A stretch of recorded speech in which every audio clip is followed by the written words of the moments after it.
All right. And we are live. The last word with Lord Cognito and Ebontis.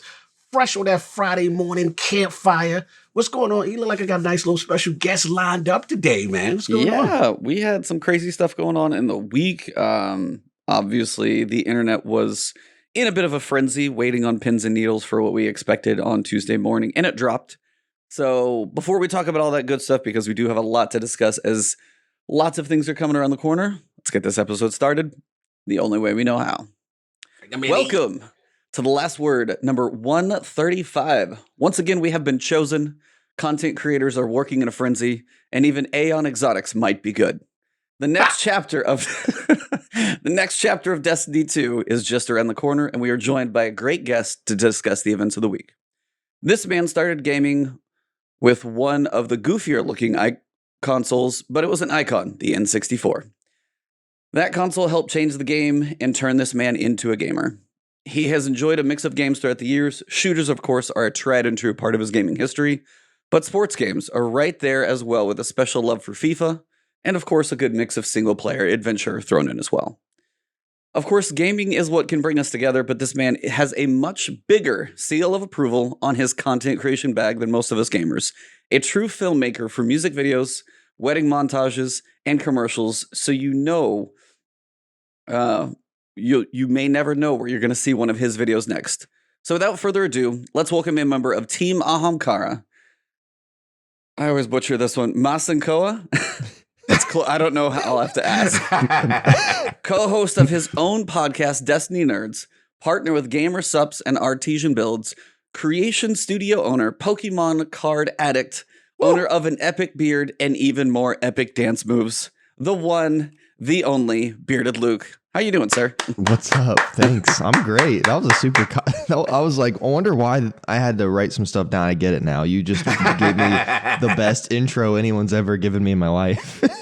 Appreciate that. That's what we... If you clip anything from this show, take it with you just and go. That. I'm just taking that first part, making that my channel trailer on Twitch. It's like, who is Bearded Luke? He said it. I'm just going to take his... This guy said it. It was perfect. I appreciate it. I'm doing great, though. I'm excited to be on here. I don't get to be on podcasts super often, so I'm super excited to chat about Destiny. And it always ends up being Destiny. I tell all my friends and my family it's so cool. They're like, I don't get it. Why do you stream on Twitch? I'm like, I like gaming in this game so much that we talk about it on the internet for hours with each other. That's true.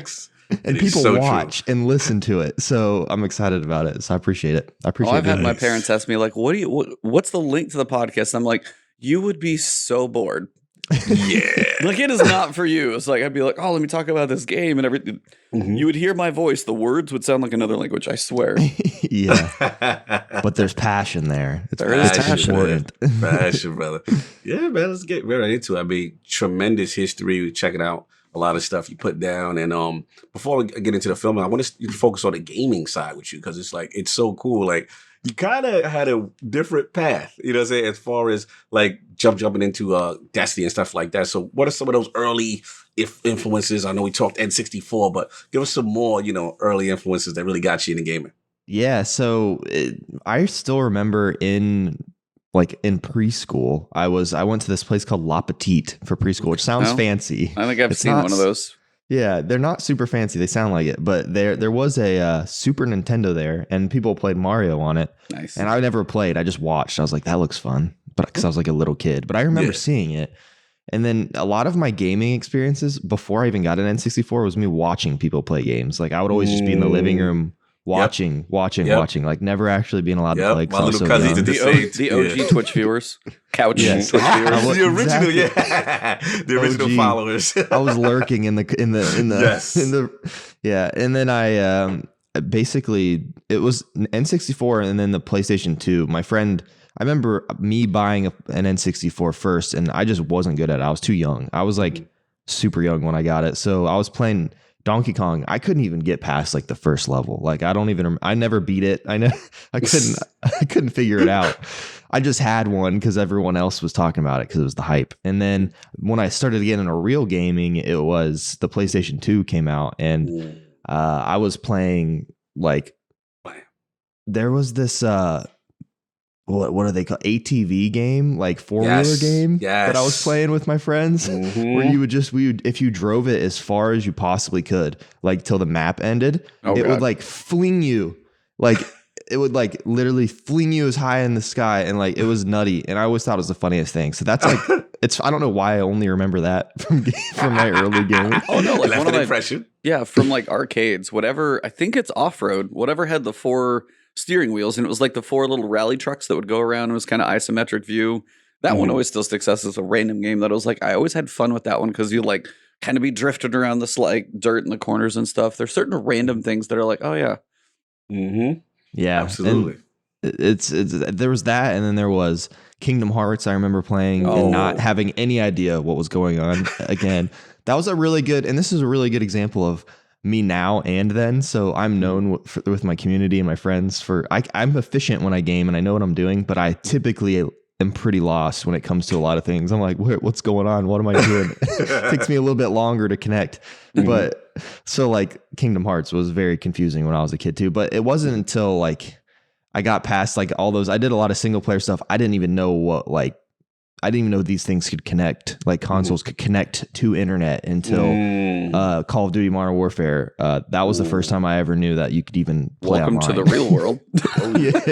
There was all this time. I didn't even know I had an HDTV and I had a Xbox 360. I didn't even know that you plugged HDMI into the TV and it would look better. I was using the component cables for like years. Oh man. RGB there. Before I knew anything about tech. And then I remember the day I plugged an HDMI in, I was like, oh my God. Your whole world transformed. When you saw 720p for the first time, like, oh my God, what is this? Yeah. So I remember those days, man. Yeah. Yeah. The first tech upgrades were like, your first HD TV, and you're like, oh, sweet. Brother, I remember it, man. Like, you talk about language because it's like composite video. I remember S video. Oh, absolutely. Yeah, S video. Bro, like we were like blown away by these like little steps, these incremental steps in clarity and video quality. But yeah, like what he said, I remember in the, PS2, the 360 era and all that, like when you finally seen, HDMI and you finally, you start to get that full, when you go from the 480i and then you go up to 720, you're like, oh, this is clarity. This is different. Yeah, this was different for sure. Well, continue. I was just going to say that's one thing. Even chat said it too, is like, and you cut your teeth. You saw Super Nintendo and then N64, that's 16-bit to 64-bit. And then, of course, now we're in a whole different level of insanity. But like, it's so weird to think about 8-bit, 16, 64. Like, the leap in progressions used to be like, holy crap, every time. And now we're like, well, now we're going down to these pixels got a little bit smaller and the ray tracing's a little more. And you're like, everything's a little more nuanced now. And like when you were growing up, like every console was like a holy crap jaw on the floor moment. It's just like we're not going to get those until you like step into VR and it's just like, oh, I'm in real life. That'll be the one. I can smell the things that are in here. 5D. You're like, every sense is going. Why are my feet tingling? What's happening? I'm being touched. I'm being touched. Don't take that out of context, everybody. Please don't clip that. Well, let me clip that. All right, it's Montes being touched in VR. That's the title of the podcast. And I just got demonetized and canceled. I do remember one thing. So since you guys all remember this, obviously, when the game's not working, you pull it out and you blow on it and you go. Oh, 100%. So my wife the other day, I'm going to make a TikTok out of it. She was like trying to get something to work on her phone and she pulls her phone up and she goes, and then she takes the cable and she goes, I'm like, that's not going to do anything. So it's like, you're a 90s kid when. Yes, absolutely. Yes. That was the era. I was like, I'm an 80s kid, so I don't know how. I was born in 92. I'm a baby. Youngin. I'm an 80s. He's got me by a few more than that, so I know he's 78. So yeah, this is definitely. I was the disco era. They was doing disco back when I was. Oh, that's awesome. Came out dancing. He was doing this and this when I came out. Bell bottoms, afro. It was late though. It was party. They had fun in my era, man. Hard to argue. Lots of fun. Lots of other things too. Yes. Other things were happening. Just gonna leave it at the other things. We'll leave it at that. So what else you got for the Luke? But yeah, it's like honestly, like your journey's been kind of cool to get to what you do. But I was like, I know gaming's definitely a thing, and you definitely got hooked on Call of Duty as a shooter. Destiny sunk his teeth in, and yet somehow, because you are one of the few, I've got to say, everybody, there's so many people ask like, hey, what's the question? What's your gaming history? There's one game that's always in there since a lot of people play Destiny. You haven't touched this one game. Haven't touched it. And it's Halo. Yeah. That was surprising. And I don't know if that's one of those. At this point, has it been so long? Are you like afraid to get into it because you're like, it's been too much, or just, I mean, you're busy enough as it is, but I'm just kind of curious. Is it one of those like on your backlog, you're like, I kind of eventually want to, or you're good without it? I'm just kind of curious. Yeah, it's more of I want to play it now. I never played, so I think it's not like I never touched it. I tried it with my friends multiplayer when I was younger, and I just wasn't interested. And I'm just gonna tell you, it was because whenever I pressed the left trigger, it wouldn't zoom in. I was like, I'm good. I don't want to play this. Oh, there no ADS. He's looking for ADS. Gotta have those scopes. Damn, like, 90s I'm kid. Yeah. That Modern Warfare ruined you. Yeah, and Modern Warfare was just, I don't know. I always have really liked realistic. Obviously, for whatever reason, I really liked the realistic shooting games for whatever reason. I don't know why. And like you could jump real high and it was all futuristic. I don't know. I just never got into it. I wish that I did now that I love Destiny so much. Because whenever we talk about it, I didn't like Destiny at first either. So it's kind of like in that route. But I've been talking with a couple of my friends. I really want to play all of them. Like I'd love to do like a full thing where I go from the first one all the way to the last one. I'd love collection, to play, brother. Yeah, I'd love to play the campaigns, and I've heard so many good things about them. My attention span just isn't as good as it used to be with games. Like I used to be able to play anything for as long. Now I can play for about 20 minutes. I'm like, I think I'm gonna go play Destiny again. I don't know if that's because I'm addicted to Destiny. That just more sounds like a drug addict. Yeah, I get crap for it all the time. We'll be like playing God of War or something so good with my buddies or streaming it. Like, I'm like, this is fun. I want to finish this, but I really want to go do a GM. I don't know why, but that's the Destiny hooks, man. Yeah. That's the Go hooks. turn God of War on God of War mode. That's a GM for you. Holy hell. Oh gosh, Yeah, I can imagine. But yeah, haven't played it, but I want to eventually. It's not because I hate it. I just, I think I just missed it. I think I just missed the like wave whenever I did that. It came out. I have a couple big sacrilege. Mine's Mass Effect, but I actually get a chance for it to come back in 4K. So that's my big one that everybody around me has always said, like literally probably top 5 series or stories that they played in games for Mass Effect. And I'm like, and I missed the whole train. And then I never played it either. Well, remastered coming back. So apparently, both of you, May 14th, okay? Both of you. May 14th. Get that corrected. Okay. Put it in my calendar. Yes, please. That is, oh my God. That is like in the pantheon of greatness. What? We're going to get a new season May 11th. That's the problem right there. That's exactly. What happens to me every time. That's always the problem. It's always the problem. We'll have to see. I'm hoping like May and June right now don't have a ton of stuff. I mean, there's plenty of things that don't have a release date, but I'm hoping that like May, June, July, like that summer section isn't too stacked with anything big, because stuff like that feels like it would fit there, because the summer season's probably going to be smaller for Destiny. Vault of Glass will be the big thing. I think it'll be kind of the in-between before like the Witch Queen lead up and stuff. And I'm hoping I at least got to play the first one. 1 and 2, like 1 and 2 are like, I've seen people debate. 2's pretty, like people tend to lean 2, but 1 and 2 are generally both thought of pretty well. But yeah, it's like 3 would be the one, like I've heard people like, like not 3 always. is amazing. 3 is amazing. The problem is they were doing something so unique and carrying over your progress, choices, permadeath. There's so many things. What happened was 3 was amazing. It just when it got to the end, the last like couple hours, they didn't put the cherry on the Sunday all the way. And for people who spent so much time with these characters, they felt a little betrayed. Like how so it was so bad. The outcry was so bad. They actually had to make a DLC which added more content to the ending of the game.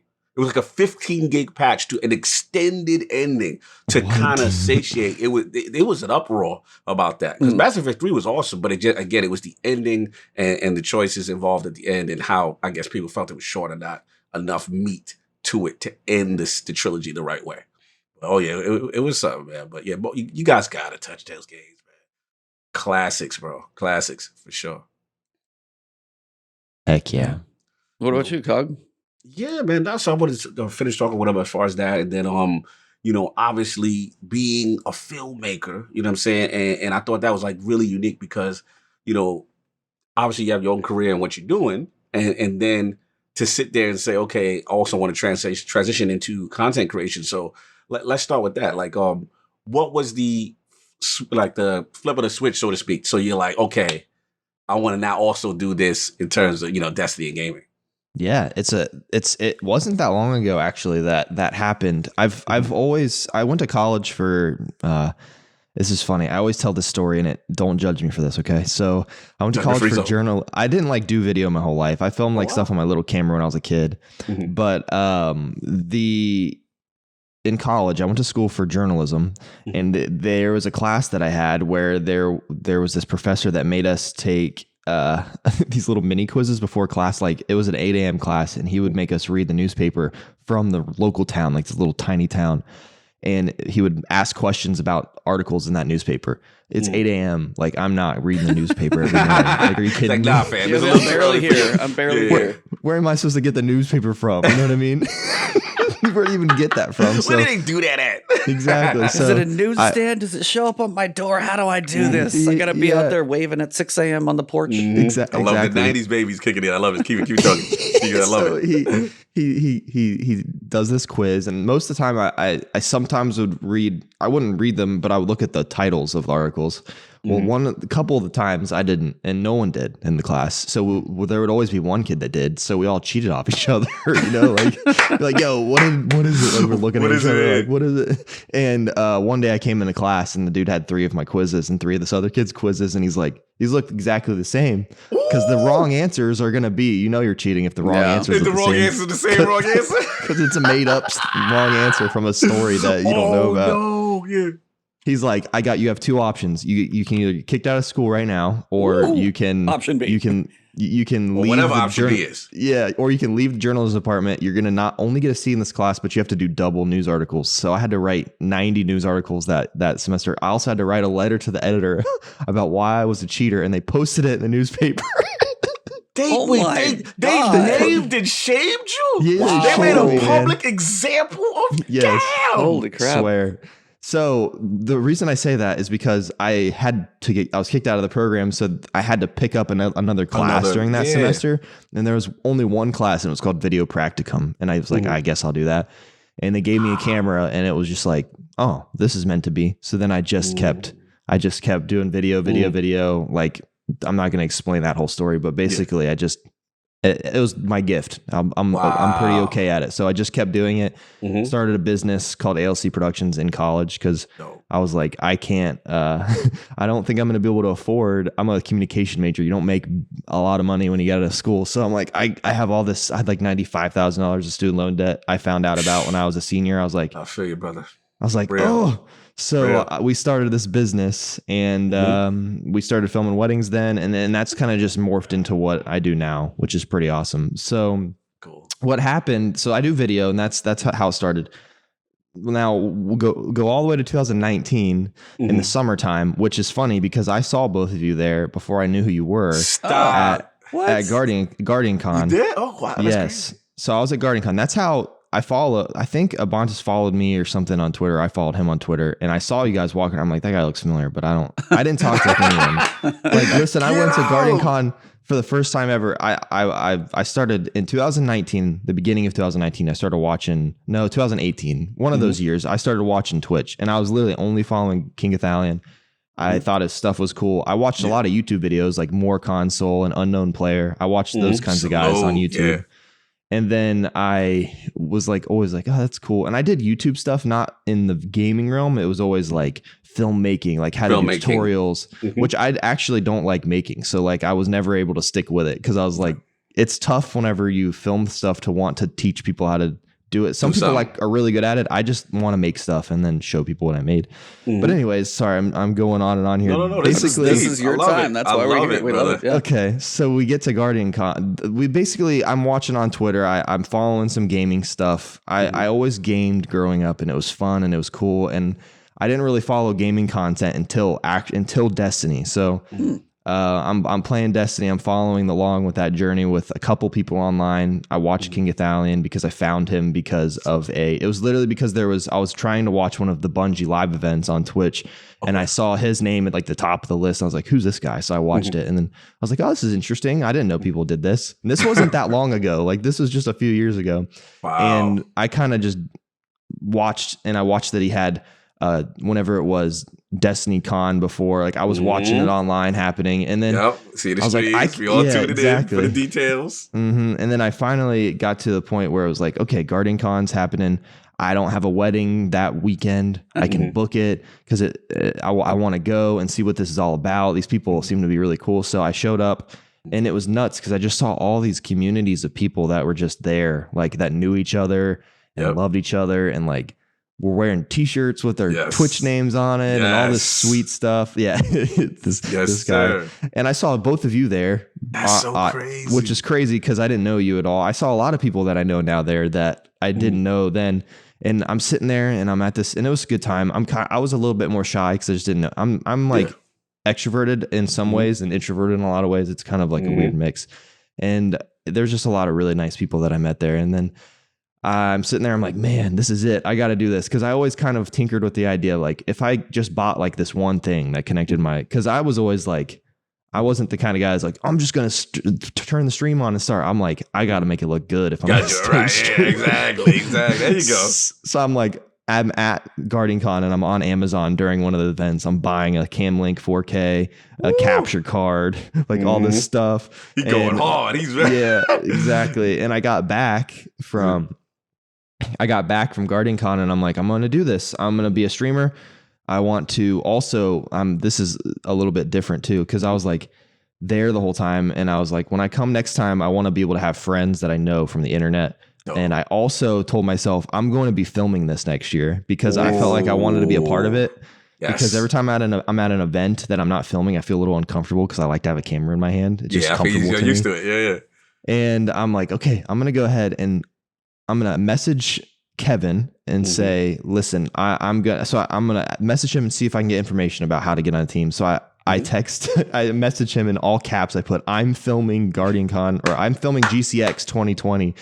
And I sent him this long thing with all my information, and he sent me an email immediately and tagged the content, like their video guy that does all their stuff at Guardian Con, and said he'll hit you up if he needs anything. I'm like, I'm not waiting for that. So I messaged him, and then it's the same kind of thing. And he texted me, and he's like, hey, dude, I'd love to talk tomorrow. So then we got on the phone and we talked, and we had like a really good conversation. He was like, we want to I was like, I will do it for free, and I just want to be on your team. He ended up hiring my company to come and shoot it for this year's, but then this year's got canceled. So somehow it worked whenever I was like, I'm going to do this. Like, if you're a little bit bold, I guess it works sometimes. But gotta shoot your shot, right?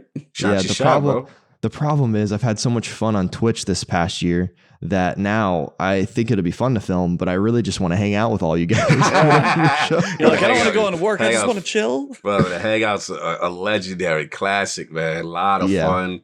It's just such a cool environment. You know, all these content creators, we all love this game, and just to see everybody in one space having a great time. And then on top of that, Bungie actually going out there to the events themselves, and you're shoulder to shoulder with the people who make the game you love. Like, dude, tremendous story.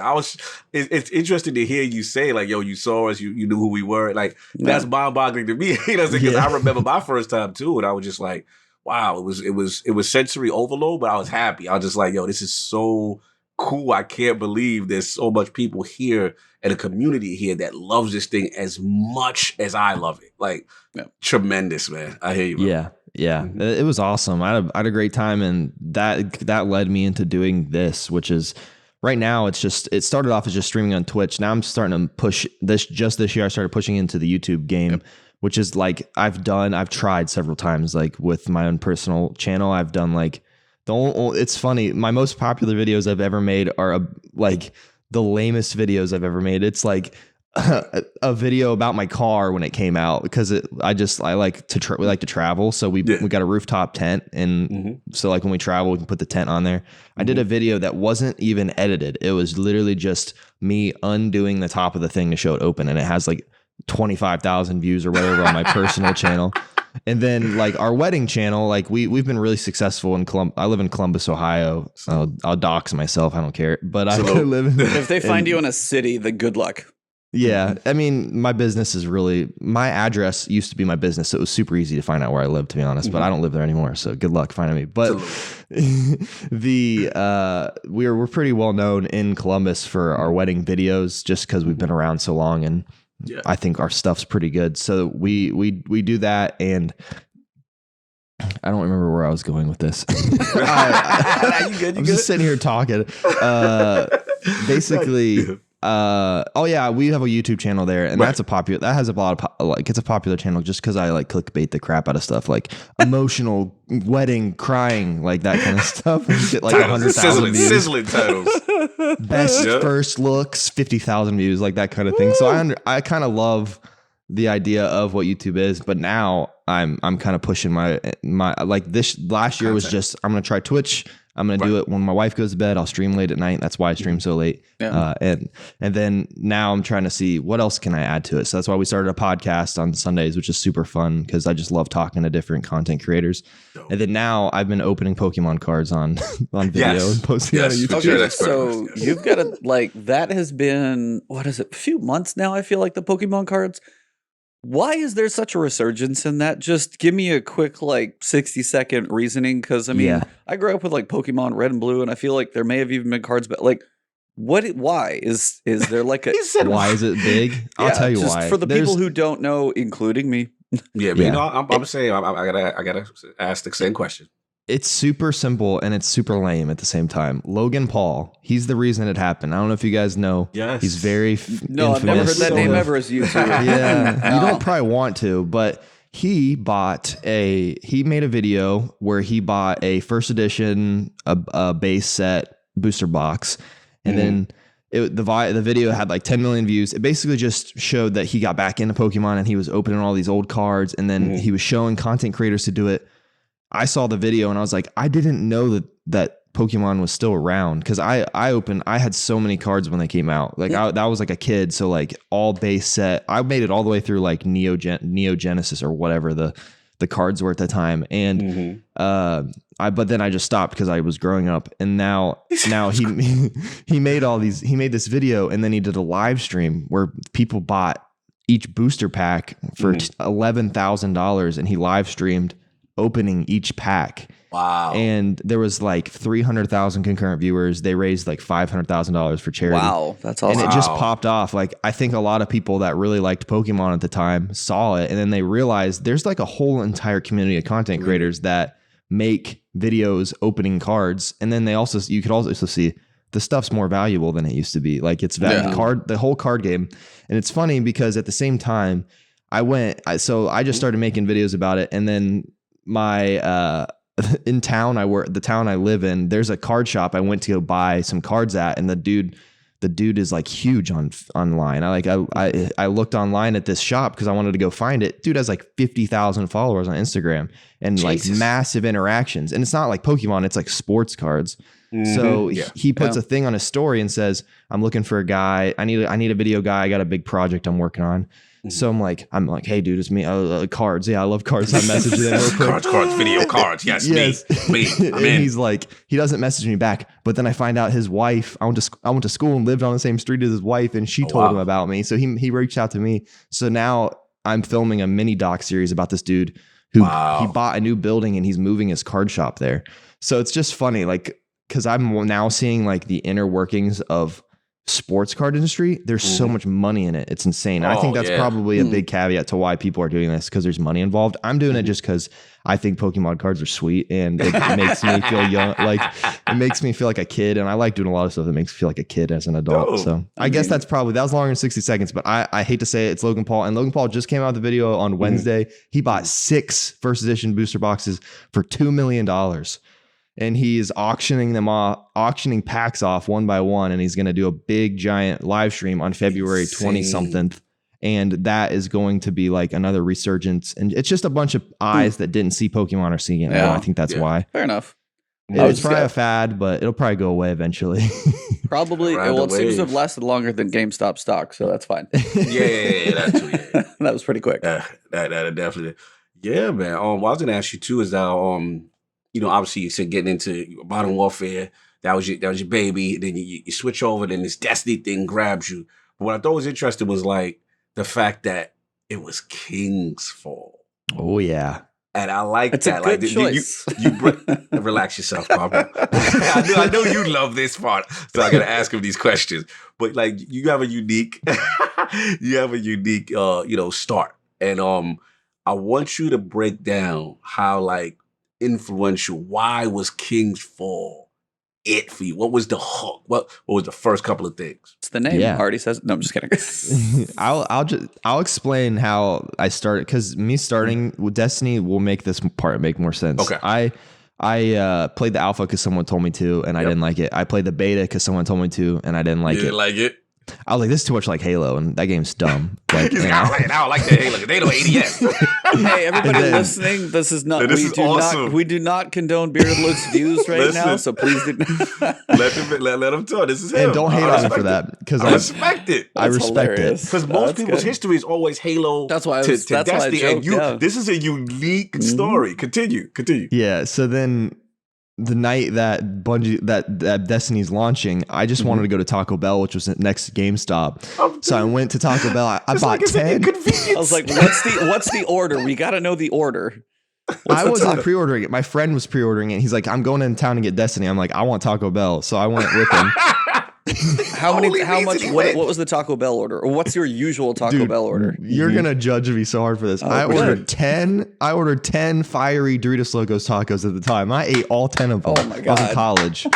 10. And I'm not a very big dude. You paid for that the next day. Yeah. So then we go to GameStop, and I'm like, I guess I'll get it. So I also got it. And we went back to the dorm, or we had a townhouse, and played. I got to level 20, and then I was like, well, that's it. Okay, cool. So then I traded it in for Shadow of Mordor. Yo, this is hilarious. Continue. This is awesome. I don't need this game. I'm going to go play Destiny, Lord of the Rings. Alpha, this beta. Done with this. Taco Bell. This is so much slander. I love it. Continue.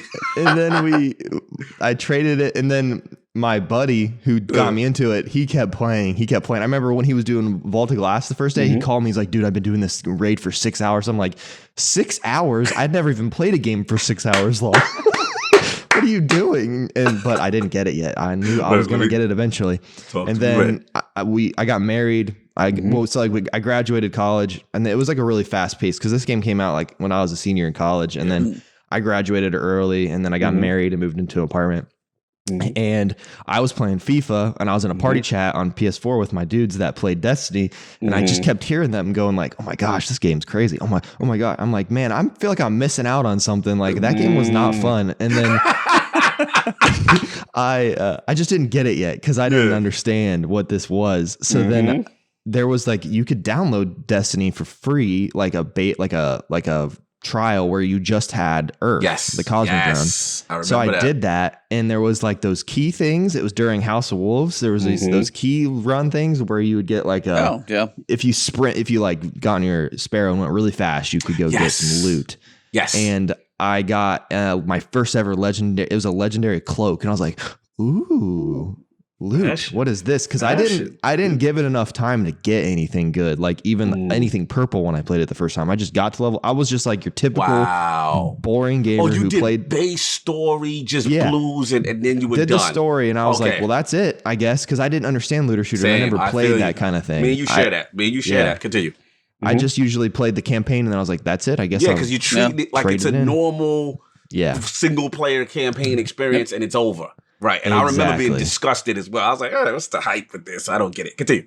Yeah, and so I hear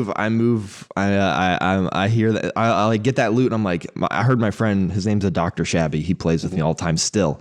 He was like, ooh, I think Bungie gotcha. Like I remember him saying, and I was like, the next day I'm at this. I also work at a church, so I was leading a small group at the time for like students, and I'm like, does anyone here have Destiny? And they're like, this kid's like, my friend has it, and he'll sell it to you for $10. So I gave him $10. He runs down the street and gets Destiny 1. You hocked it off the church. Oh my God! You went to your church group and said, "Yo, hold on, who got that game that I got rid of?" Church group used game sales. $10. Shout out for the $10 hustle. Shout out for the $10 hustle. $40 off of GameStop's price. I respect that. I respect that. So now you get it back. I got it back, and I'm playing it. And I remember the first thing I was like, you know how there was like levels, like if you got to like level 3 in your Vanguard, you could buy the legendary armor. Yes. And all I was like, I want the legendary armor. I need to buy it. So I remember I thought I was grinding so hard. I'm like, I'm gonna get to level 2. I'm gonna get to level 2 in my Vanguard. Level 2 is gonna be it's gonna be nutty. So I get to level 2, and I'm like, ooh, that's not it. So then I bought House of Wolves and The Dark Below. Yep. And the next thing that came out was King's Fall. So I got I remember my wife went on a mission trip, and I played Destiny in the apartment by myself for like 5 days straight. Like I was just like all night playing Destiny, like getting loot, getting like leveled the up. South Park World of Warcraft episode. You haven't showered in 4 days. Be like, oh, wife's gonna be home tomorrow. I gotta clean up. Basically, it was gross. I was gross that week, and I got into it. I watched a bunch of videos, like a ton of videos, and I just understood the game. And then they started announcing all the stuff for King's Fall, and then it like the way it launched at like 4 a.m. And I had a regular 9-to-5 job. I wasn't like doing what I do now. I work for myself now. At first I was working for this like weird studio place. It's not important, but I had to wake up and go to work. So me and my friend Doc and my friend Shane, we woke up and we played King's Fall like right in the morning. Like I've never woken up. As soon as it was ready, as soon as the release window was like, you could download it. I mean, you could play. Let's go. And we had like, I remember like saving up. There was even like this there. I don't remember if you guys remember, but there was like these codes that you could put in, and you would have like extra XP in the Postmaster for King's Fall. Absolutely. We all went into the tower, and we were level 40 or whatever. Like it was like ding, we all, because they changed it to light level with King's Fall. And I don't know, dude.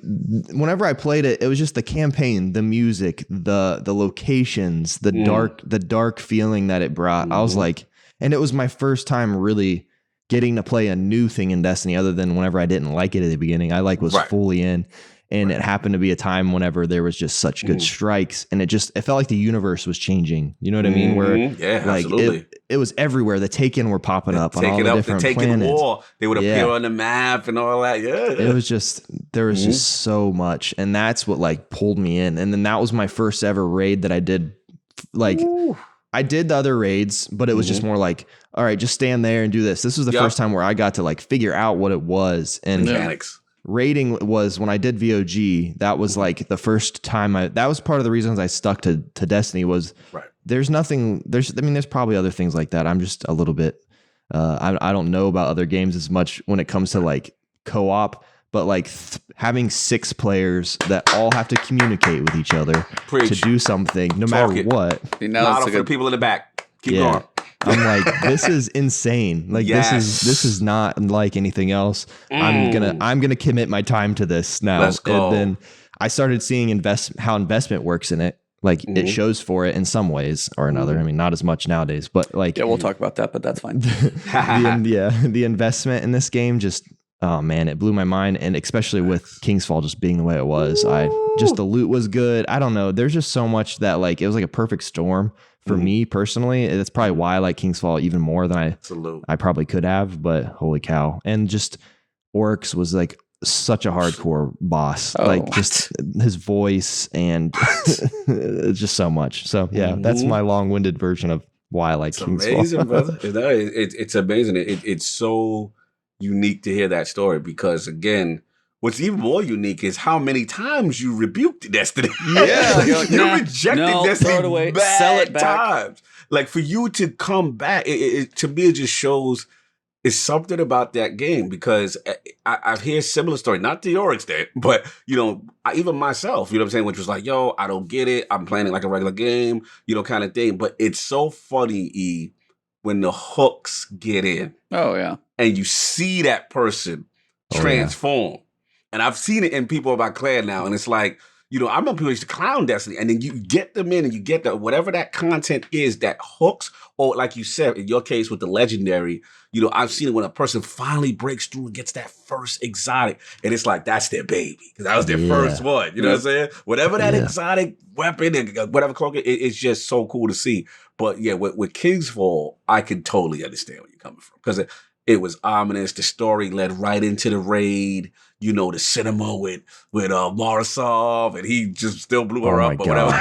You know what I'm saying? Oryx was bad. He's a bad boy, man. And then obviously the encounter himself and him being how larger than life he was, and that was a boss fight. To this day, he still, as much as I'm a Vol guy, I will always, I think, give it to Oryx King's Fall as probably like a raids raid with the bosses, the length, the time of it, and then with the culmination into one of the greatest boss characters that you could fight. I have to give it to King's Fall in that. So yeah, salute, man. Tremendous. This is tremendous history. I love hearing this stuff.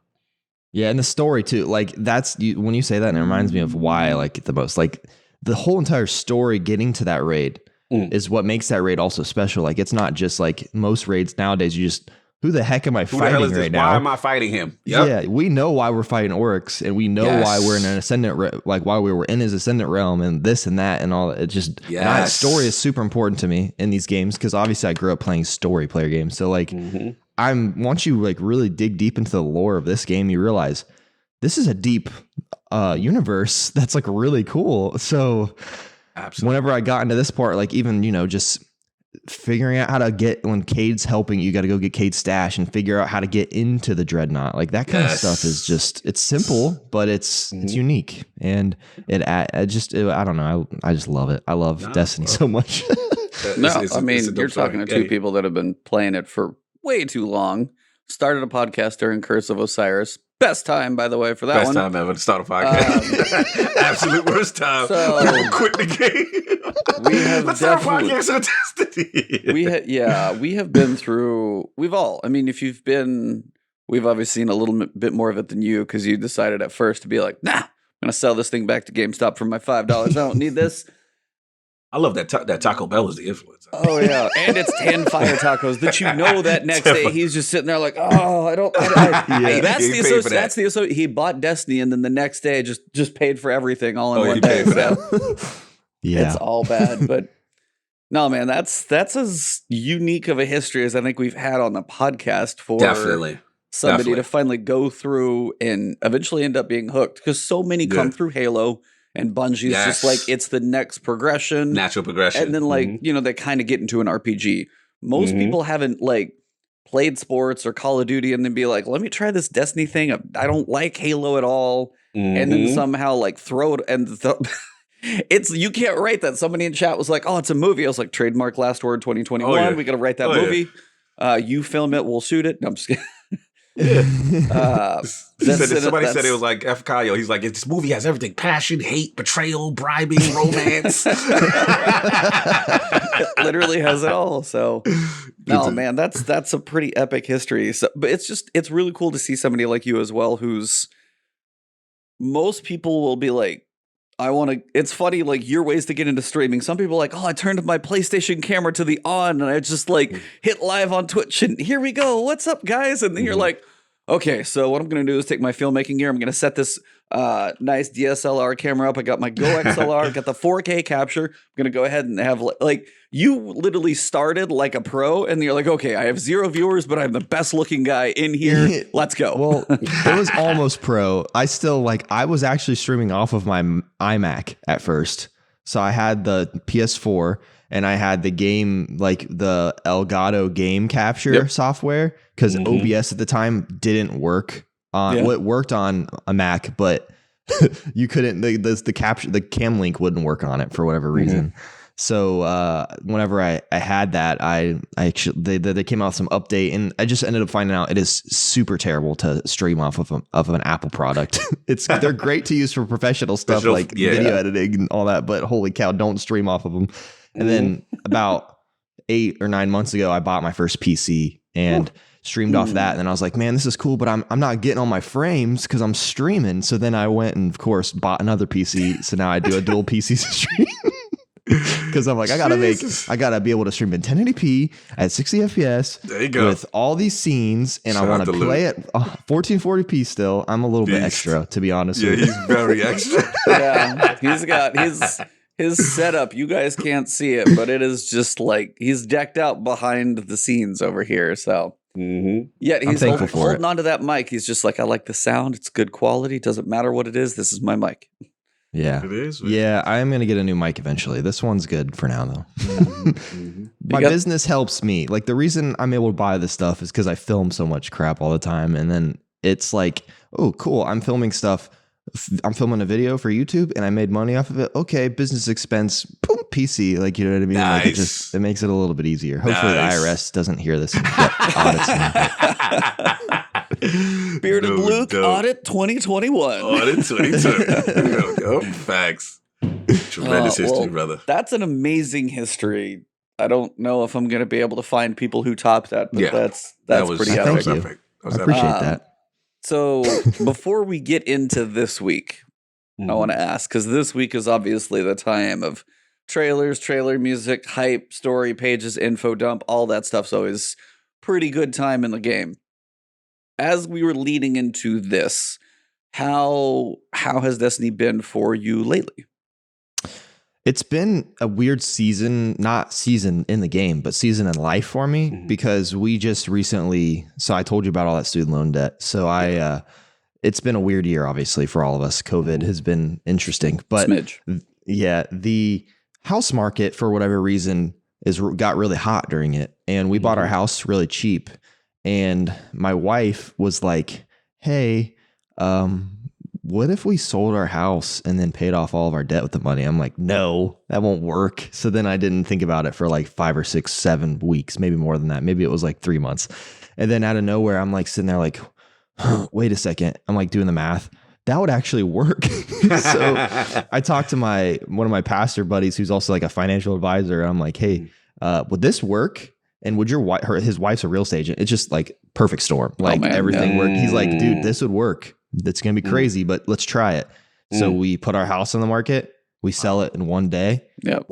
We make really good money off of it. And then on my birthday, I paid off every student loan, every piece of debt we had. And then we moved into our in-laws' house because we didn't have any money to buy a new house, obviously, because we used it for debt.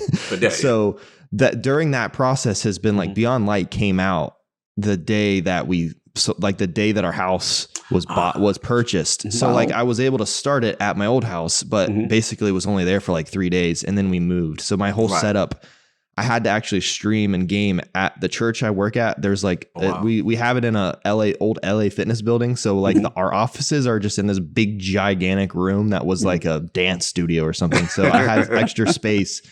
They're like, you can set your desk in there for now because I just didn't have enough space here where I'm at now. Now I'm in a renovated basement. Me and my father-in-law renovated it, so I have space, which I'm super grateful for. But I was streaming over there, so it was just tough driving over there to game. So I played a lot of Beyond Light at the beginning of the season, and then now I'm just getting back in. I got everything done. I'm like a SEAL guy. Like I'm a completionist, not as hardcore as like my buddy Teasing Teddy. That dude's got like salute to Teddy. That's the legend in here. Yeah, he's a legend of the last word. Exactly. Teddy has, max triumph score like that. Not that kind of completionist. Max triumph score -1, and he's still been out of shape about that. Yeah. Yes, the day one crown. Yeah. But it's been a really weird. Like I still got everything done. I got all my seals done this season, other than the flawless one, because I'm not doing that anymore. But that's a whole nother story.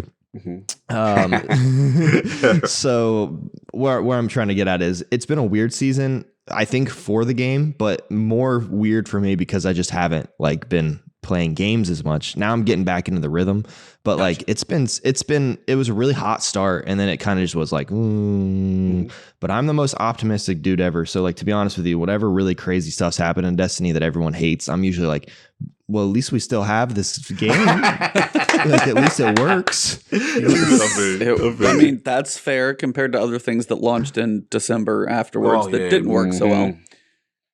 Yes. That's fair. Yes. Really, that was an obvious couple. Yeah, so that's where I'm right now, and it's like I know that it's rough. I've also been around for a while now, not at the very beginning as much, but like we have had a lot of really weird times in Destiny where it was really terrible, and then I just stuck to it, and then it got better again. Or I'm just like, maybe I just am too optimistic about. I think part of it is because I'm not like a full-time content creator. I don't play this game 12 hours a day like some people do for a living, and it would affect that my mentality a little bit differently if you don't have a lot of stuff to do during that 12 hours. You know what I mean? I'm like 3, 4, 5 hours a night kind of guy. So like that's still a lot of time, but I always have a lot of faith. And especially this past year being so weird with Bungie. I keep saying this. I say this on my podcast all the time, and I probably sound like a broken record, but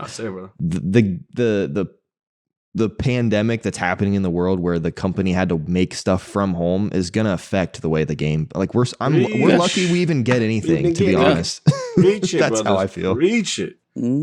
That's how I feel. I feel lucky to even have, because do you guys remember after King's Fall, we didn't get nothing until the April update. I'm so glad, Luke, you're on fire right now. Like literally that's been my tally lately. It's just like, look, I get it. I get it. We love this game, and I came from that. I came from living in this game. I came from 365, 24/7. You know what I mean? It's always something. And to see now, and it's just like, the thing I'm struggling is I'm just seeing gamers just with there's no empathy and no plan B, you know what I'm saying, with something that they've lived in. And the reality is games don't work like that. Games generally, you don't play something in that one thing for 6+ years and then have thousands of hours in it and then talking about it's not entertaining me. It's just tough for me. You know what I'm saying? Now I get it. We could be frustrated. We can show, hey, this needs improvement. Definitely. Yeah. We're allowed to do that. But I just struggle with this whole, the world is ending and, they coming at Bungie crazy. You know what I'm saying? And it's just like, slow down. You know what I'm saying? Yeah. Still other things to do, other things to play. I get it. You know what I'm saying? And it's interesting what you said about your journey now with your whole life was going on when you're doing the 4 to 5 hours. The reality is, based on metrics, the majority of players are playing like you. Yeah. So the vocal minority who are living in the game, whether it be the streamers, the full-time or whatever, you know what I'm saying? That is such a small percentage. And people have to look at the big picture, when it comes to that kind of stuff. Because most people fall into the category you were in during the house, phase. That's where most people fall into, Yeah, and it's tough for, like, I don't envy being Bungie because people have like myself. I mean, I have 2,000 hours of playtime in this game. Can you imagine you're the only company that you own the company? Bungie is just themselves, and they have to create a game that somebody is playing for minimum 2,000 hours. And like before, if I got to play a game and it was 60 hours, like that was great. Okay, on to the next game. Yeah. We're over here playing this game for 5,000-6,000 hours. And they're like, okay, we got to figure out more content for them or they're going to kill us. Like,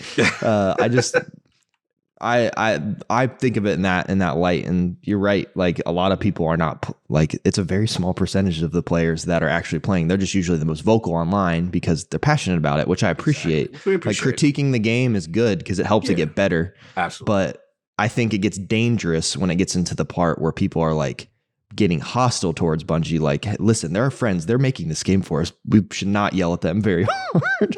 I mean, we shouldn't be afraid of them, but we should also I just respect them because they're making something for us still, even during this weird time. Also, it's probably even more difficult. I just don't know. It's until we all get to go work at Bungie and see what it's like to work there. I feel like it's kind of tough to say anything really crazy about what's going on. I don't know if anything, this is the optimist in me. I don't know if anything's being made for Crucible, but it'd be really, we talked to Clintus on a podcast the other night and he says he knows a couple of the guys that work there. He's like, I can't imagine they're just doing nothing there. Yeah. Maybe they're working on something. I don't know. Right. So Yeah, and that's probably a not popular opinion, to be honest, right now. But I don't care. I'm with you on the non-popular train. Yeah, I'll be on that train with you. I'm with you. There's just two of you guys, and it's just one and two shoots. Yep, just us. Yeah, but the two of us will be at a community summit one day because we were so positive. We're so positive. You're like, who are the people that were with us in the struggles? Those two said nice things. Let's bring them in. Oh my God. And then you guys will be sitting next to the other 50 people who quit the game because they still do that. So yeah, they'll bring them too. Why did you quit? Why did you quit? And why were you smiling while you quit? I need to know. Oh yeah. Because Bungie has an impossible job of a franchise and a game that has been turned on for its 7th year now, and people are, and somehow you do have a game you've managed to keep people for 2,000 hours, and there's literally one other game that's done this. World of Warcraft is the only other one that is a franchise that has lasted this long and still had a decent amount of consistency around every release and seasons. And World of Warcraft's releases are so much farther apart. They're usually probably more substantial, but between seasons and things, but still like the cadence of which, and that's the thing too, is like you look at a calendar, and we can get into that a little bit, and you're like, hey, what's the season had to offer so far and stuff of that nature? And then you throw in COVID, you throw in those other things. And believe me, we have had our fair share of, hopefully it's come across of constructive criticism on this podcast and not too much bashing. But there are moments where, it's like there are certain decisions that can be one thing. And there are like true game mechanic decisions, whether it's like how fast it comes out or slow. That's a studio decision, and you can have disagreements with that and be like, hey, I don't think this is the best direction to go for the game. But also, as you're saying, like, we're getting something in a 3-month basis. They seem to be sticking with, again, it's a 13-week season. They just told us, and we're like, hey, I wonder how long this season's going to be. Exactly 3 months again. They're like, not delayed, nothing, just sticking hard and fast to it. And I don't know if they do it to themselves or it's just something they think they've got to do, but they have an impossible task. And we may apologize, we may criticize, we may have both sides of the discussion, but no, there's no way anything that they do is ever going to be enough, which is hard. No. Exactly. I agree. It's a tough position to be in. Tough position. The only thing, like you said, is just that, again, like World of Warcraft, in the console space, I've never seen anything like that.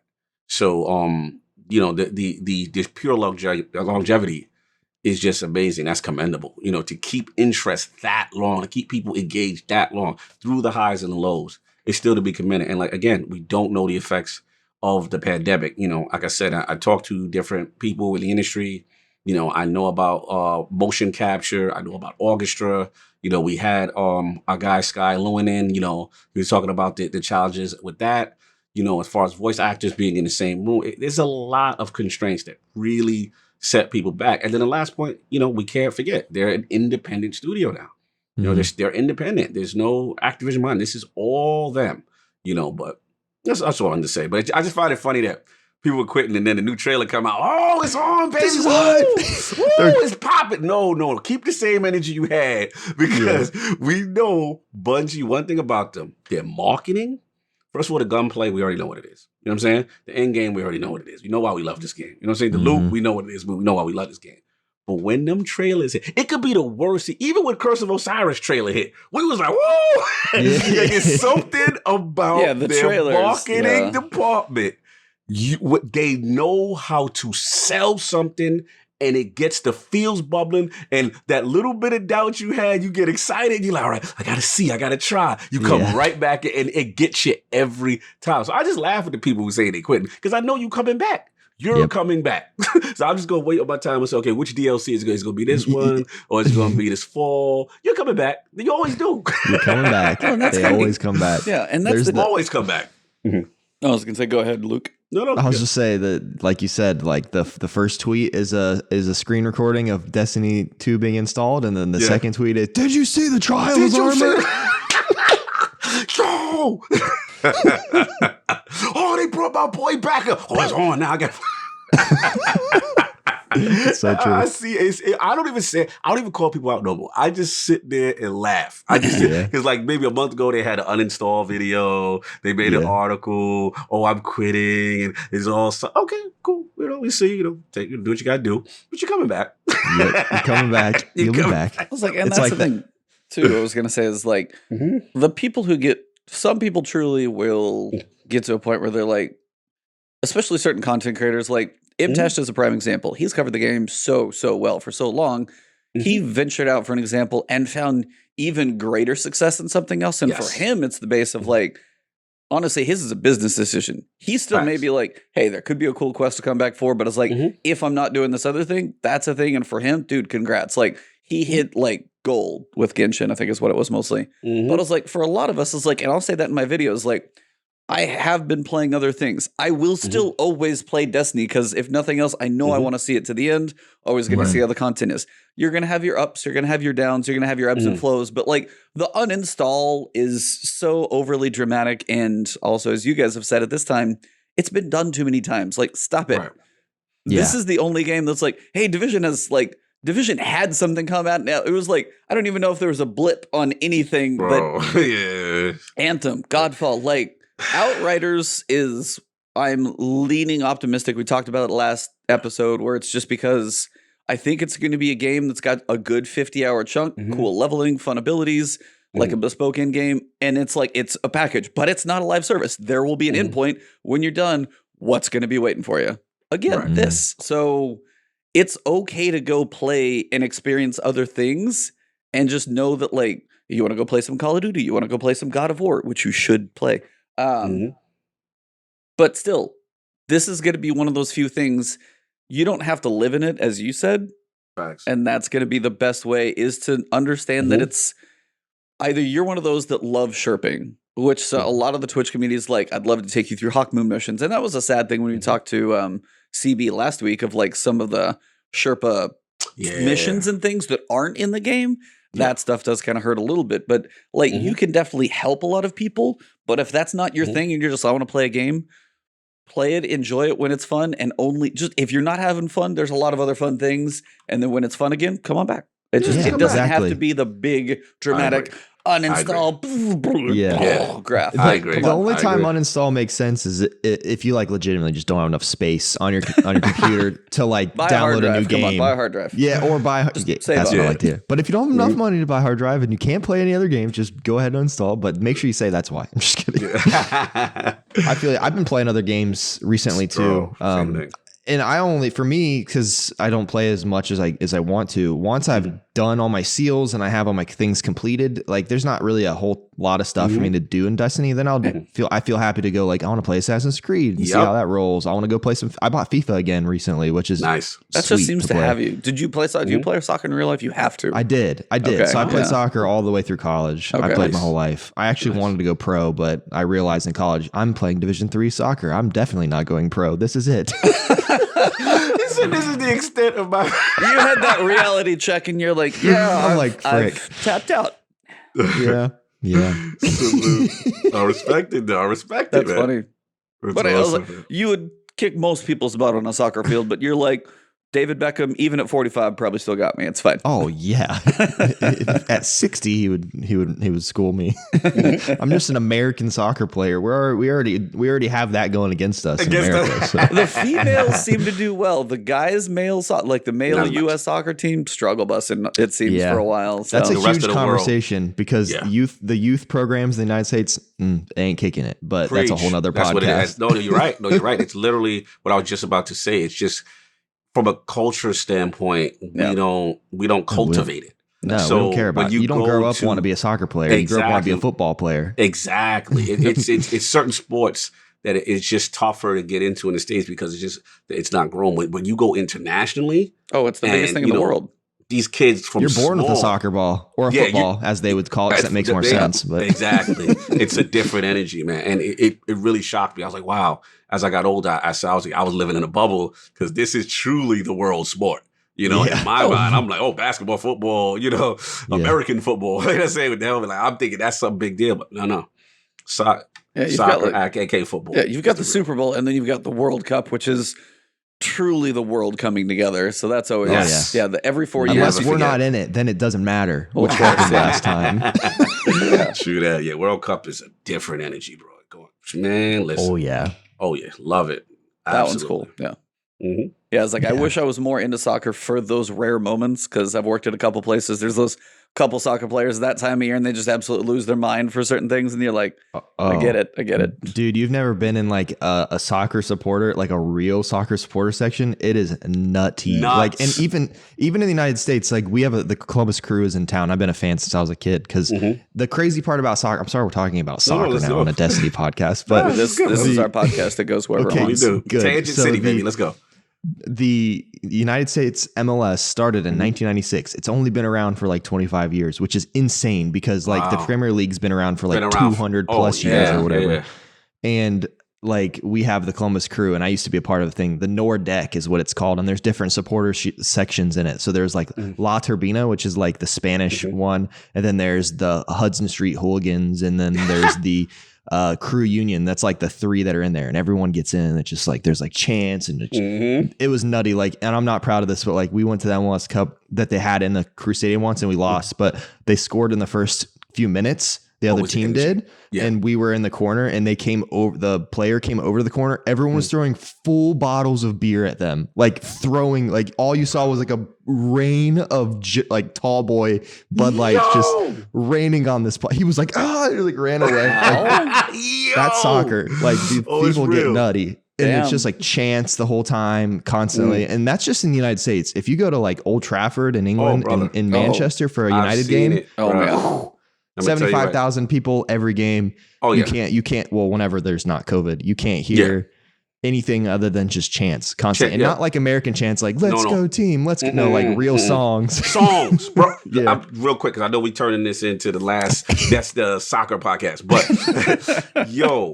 he's about to be our last podcast. My first time, I know, right? The first time I went, it was I went to the UK, and then friend of mine is a big Liverpool fan, and we took a train from London and we went to Liverpool. It was Liverpool versus Hull.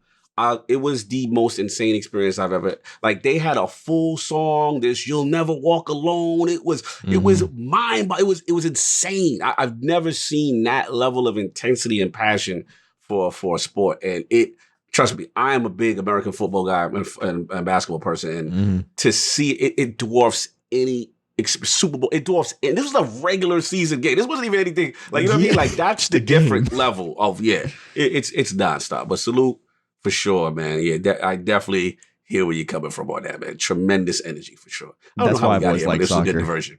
I was actually going to say, somebody in chat kind of nailed it and was like, so I was going to say, for you, first time you went to the farm, how excited were you? That you could play soccer there. Yeah, it was sweet. About that. During the beta, or when was it the beta that they opened the farm?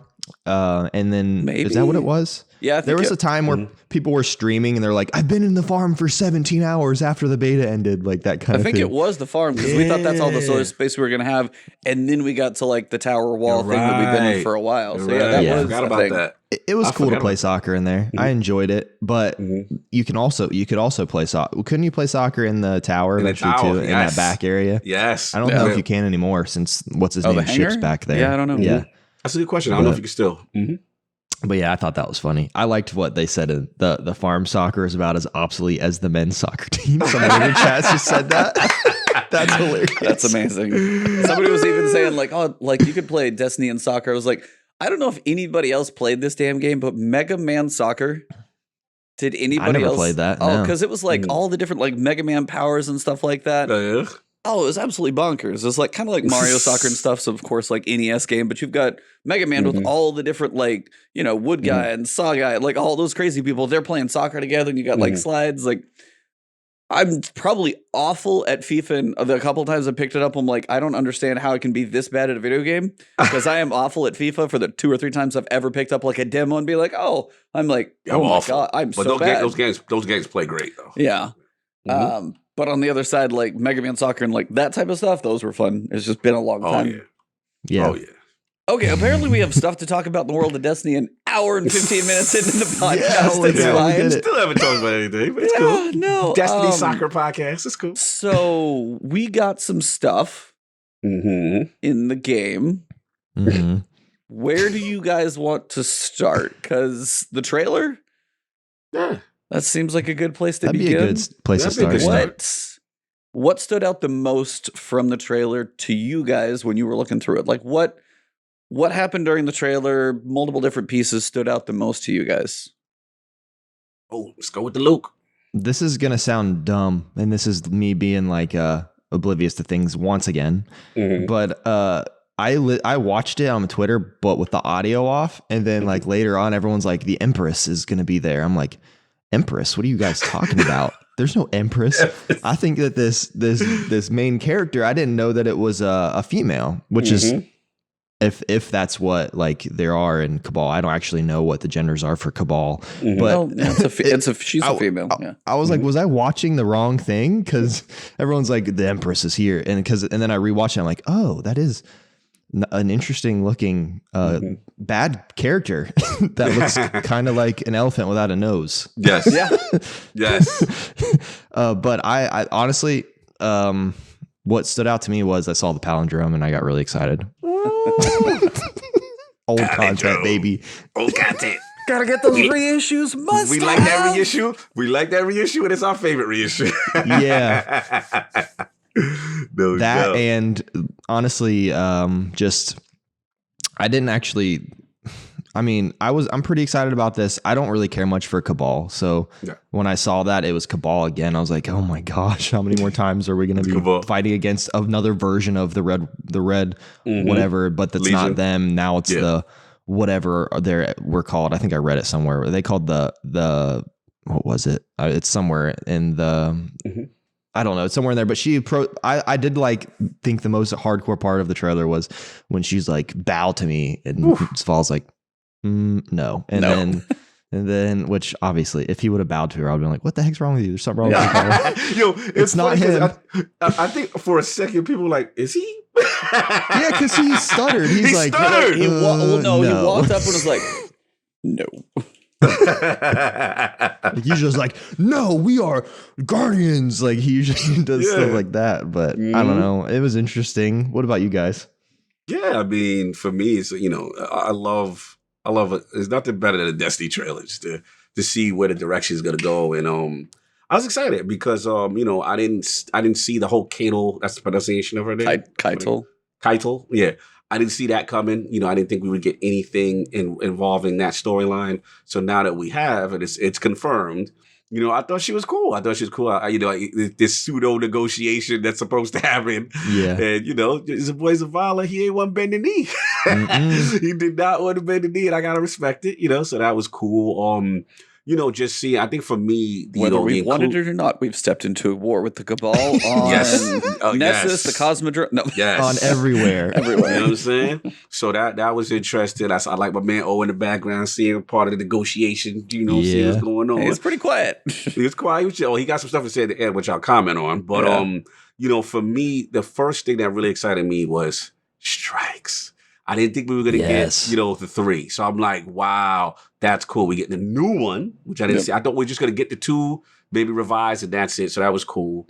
I looked at the new activity. I'm like, okay, not 6-man, which I was hoping, but looked unique. So I'm like, all right, cool.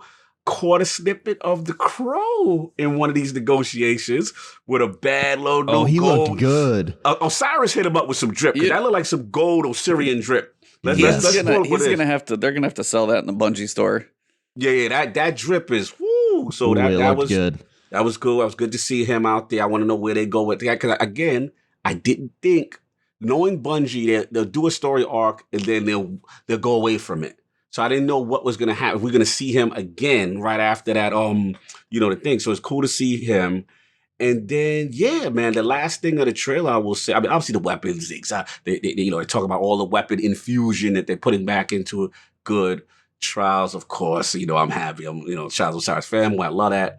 But I think for me, at the end, and shout out to E for bringing it to my attention, because he's like, yo, you didn't see the end part? And I'm like, what you talking about? And it was like a second.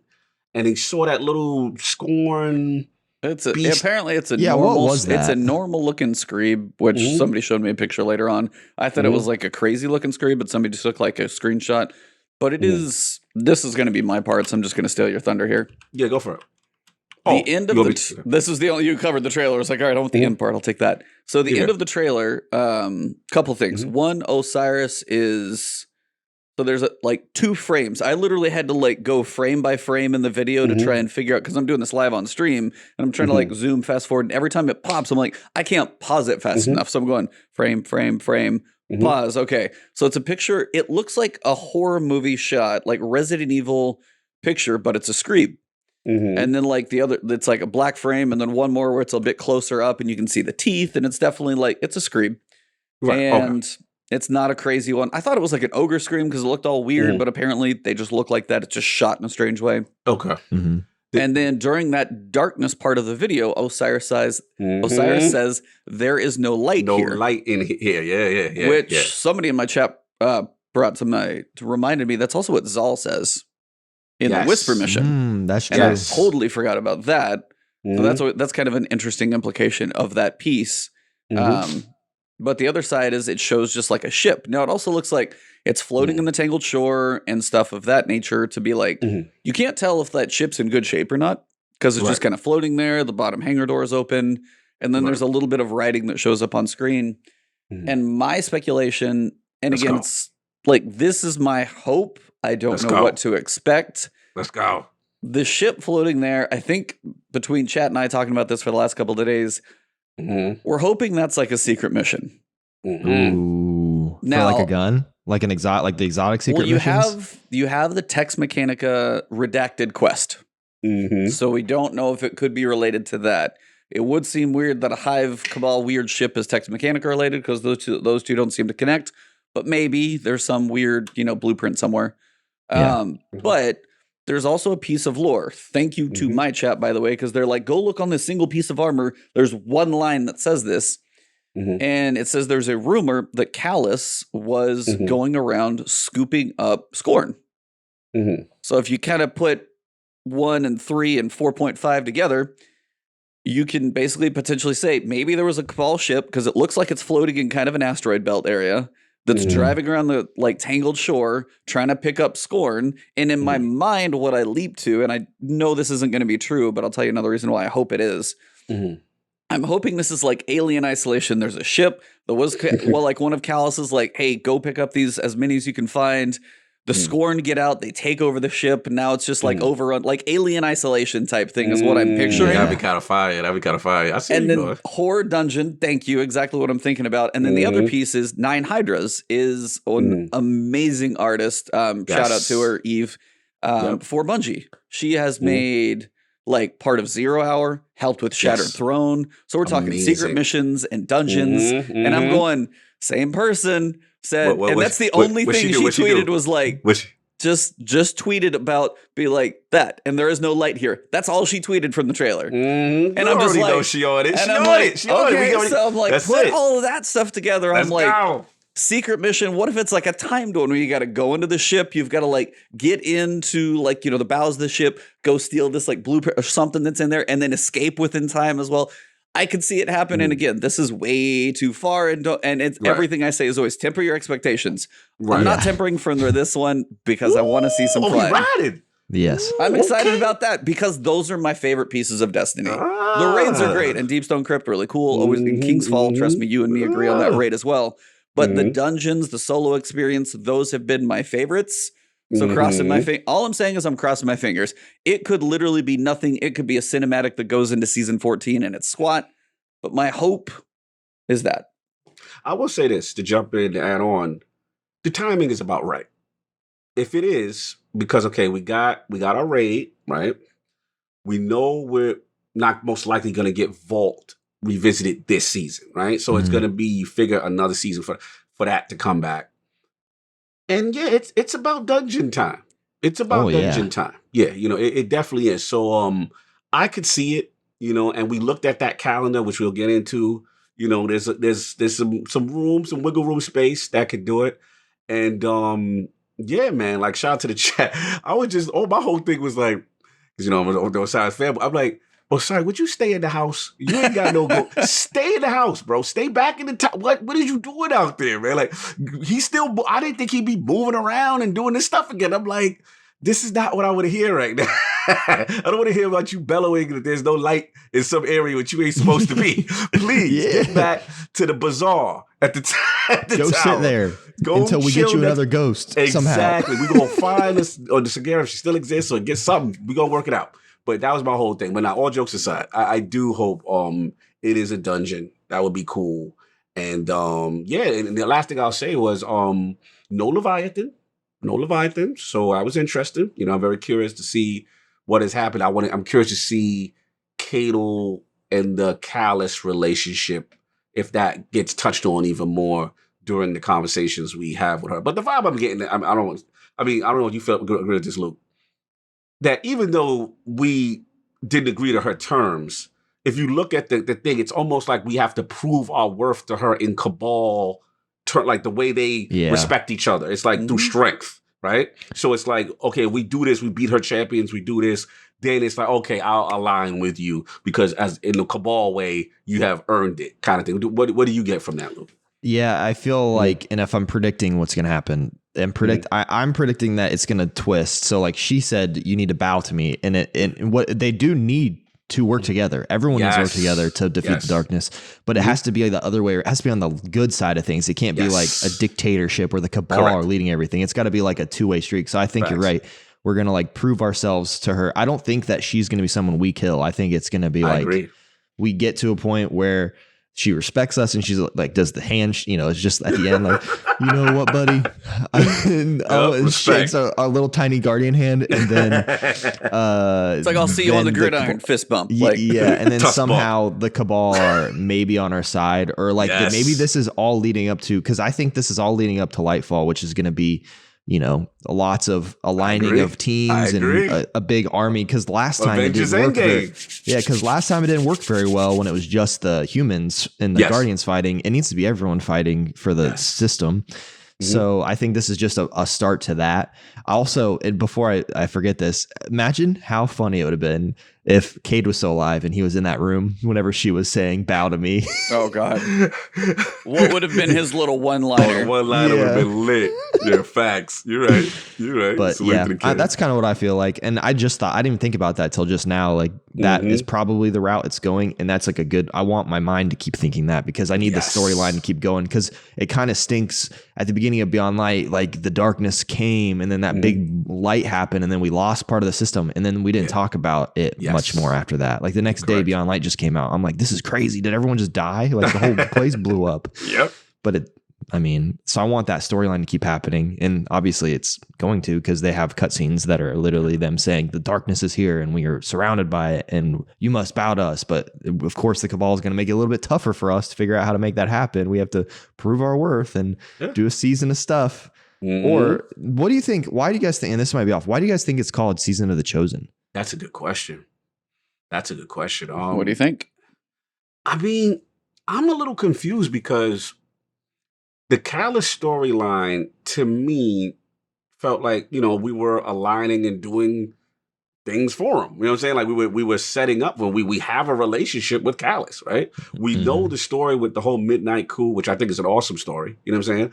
Which is, Cadel and the powers that be, with Dominus Gaul she overthrew her own father. You know what I'm saying? So this is interesting. I mean, that, does she know we're working with Callus? You know what I'm saying? Like this dynamic with Callus is very interesting. I'm dying to know, one, about Callus, what's his plan, what's his overall goal, the relationship, the Leviathan, that whole thing. But to your point, narratively, there's a lot of questions here because it does feel like we are going to align with her. You know what I'm saying? And it does feel that it's almost like Luke said, like, it feels like, let's be real, we did Beyond Light, Varix and those fallen that are not on the side of Aramis, they're leaning towards the light, right?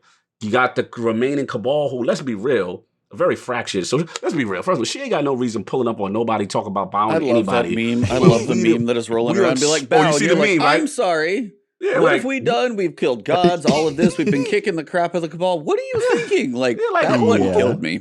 Who are you to even come to anyone demanding anything after we done whipped you for the last 4 expansions. Like, stop it. But I just had to get that off. But anyway, the whole thing is, it's like, you see this brewing as far as another ally. So it seems like, Cabal, Fallen, Guardians, on the side of light. Yeah, I'm and obviously we see Hive has, is with the darkness. It's just interesting to see how the teams are shaping up and the matchups and stuff like that. But I'm gonna go back to you. I'm like, what do you guys think? Like, as far as what's cooking? It's like, I mean, you got Season of the Chosen.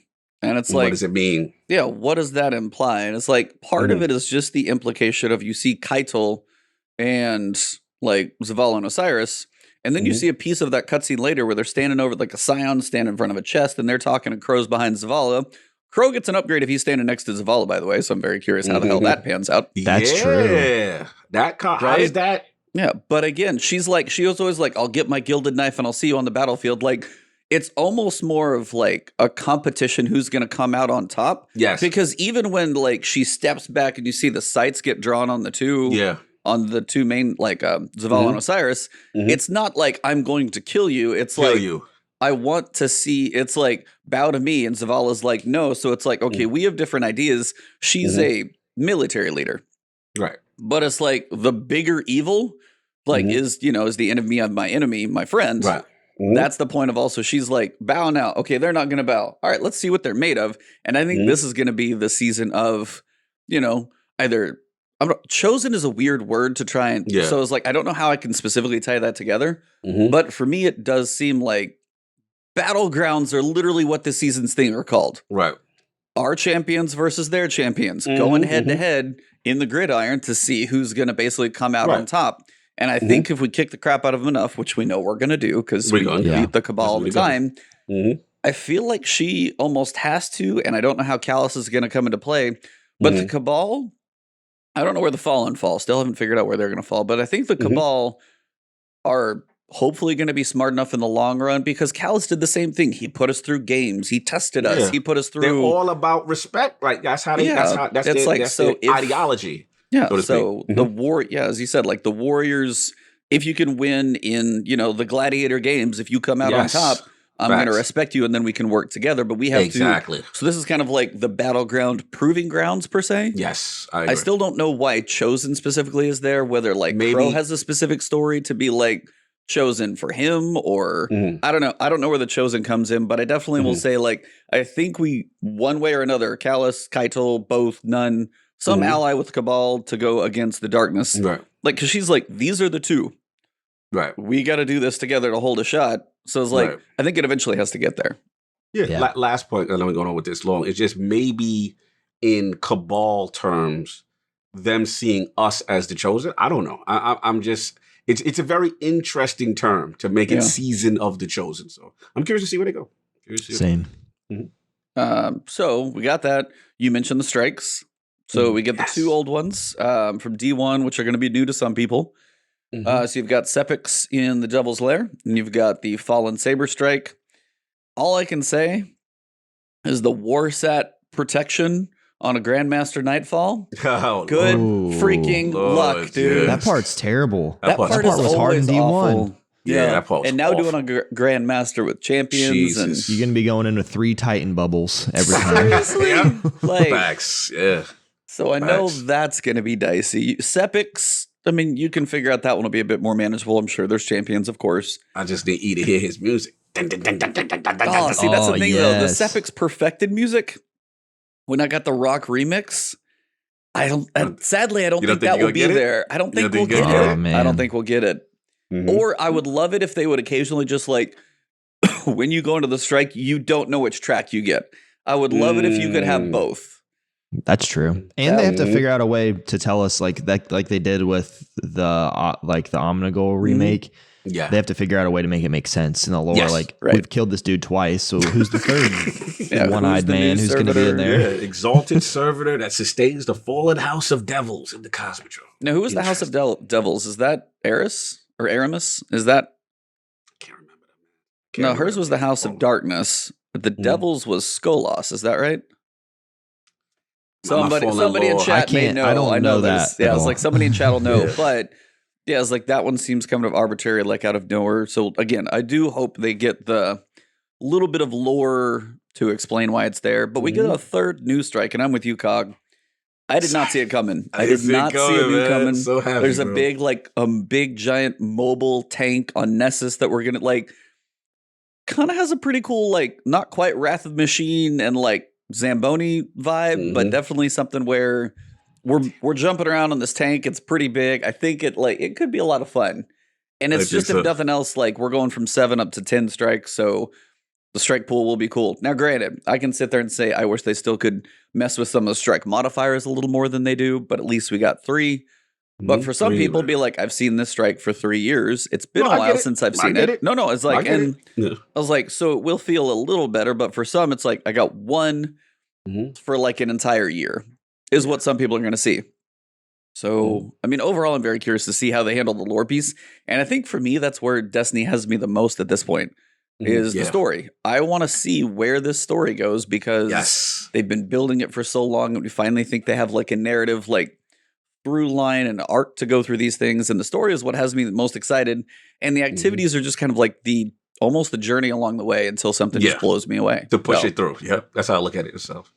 Yeah, I really like these. Those 2 strikes are the 2 ones are beloved. Sorry for the thing, but Proving Grounds I can't wait to see too. Yeah. What about you?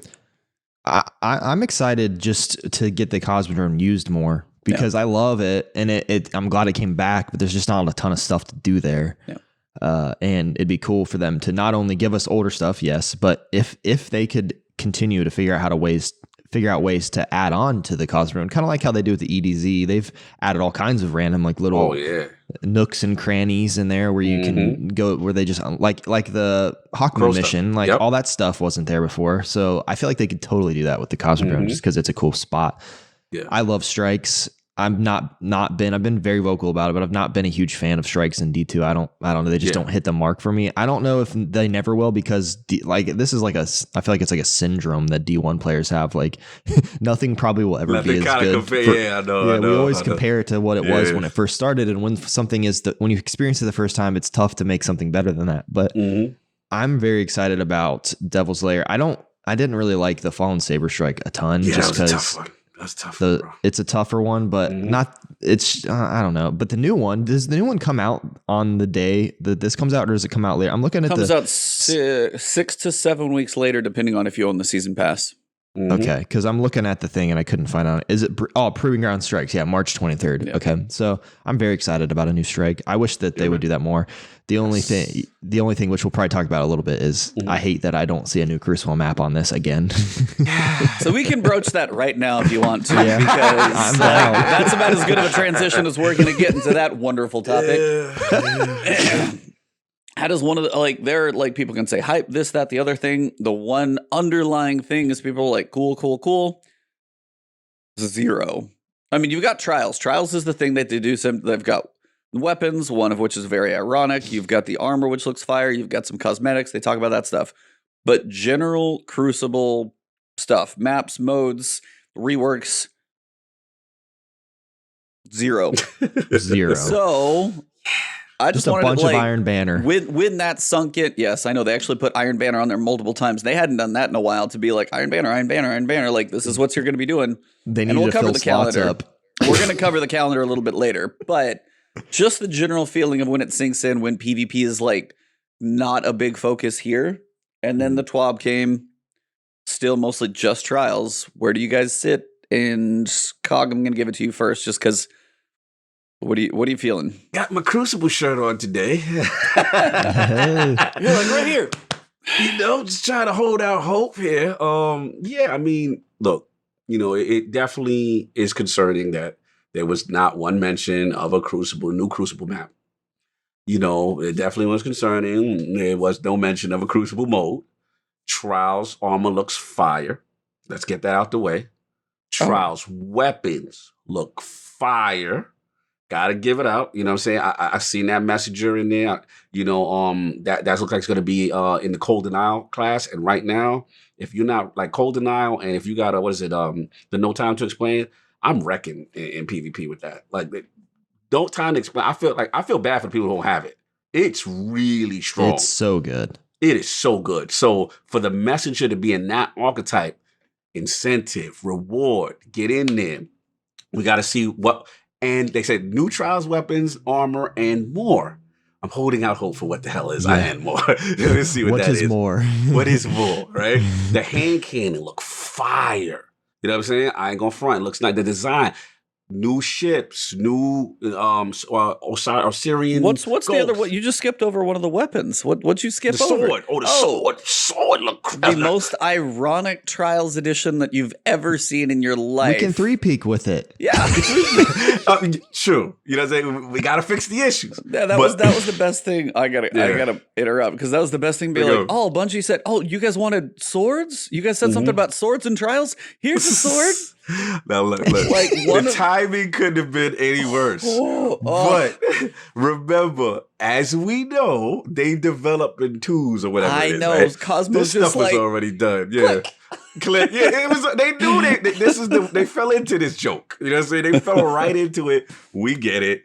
It's a bad look to introduce a sword with 3 peeking is what it is. But at this point, they're not going to retract what was already in production already. You know what I'm saying? The vibe this is how I'm looking at it. Yes, it doesn't look like, I'm going to be real.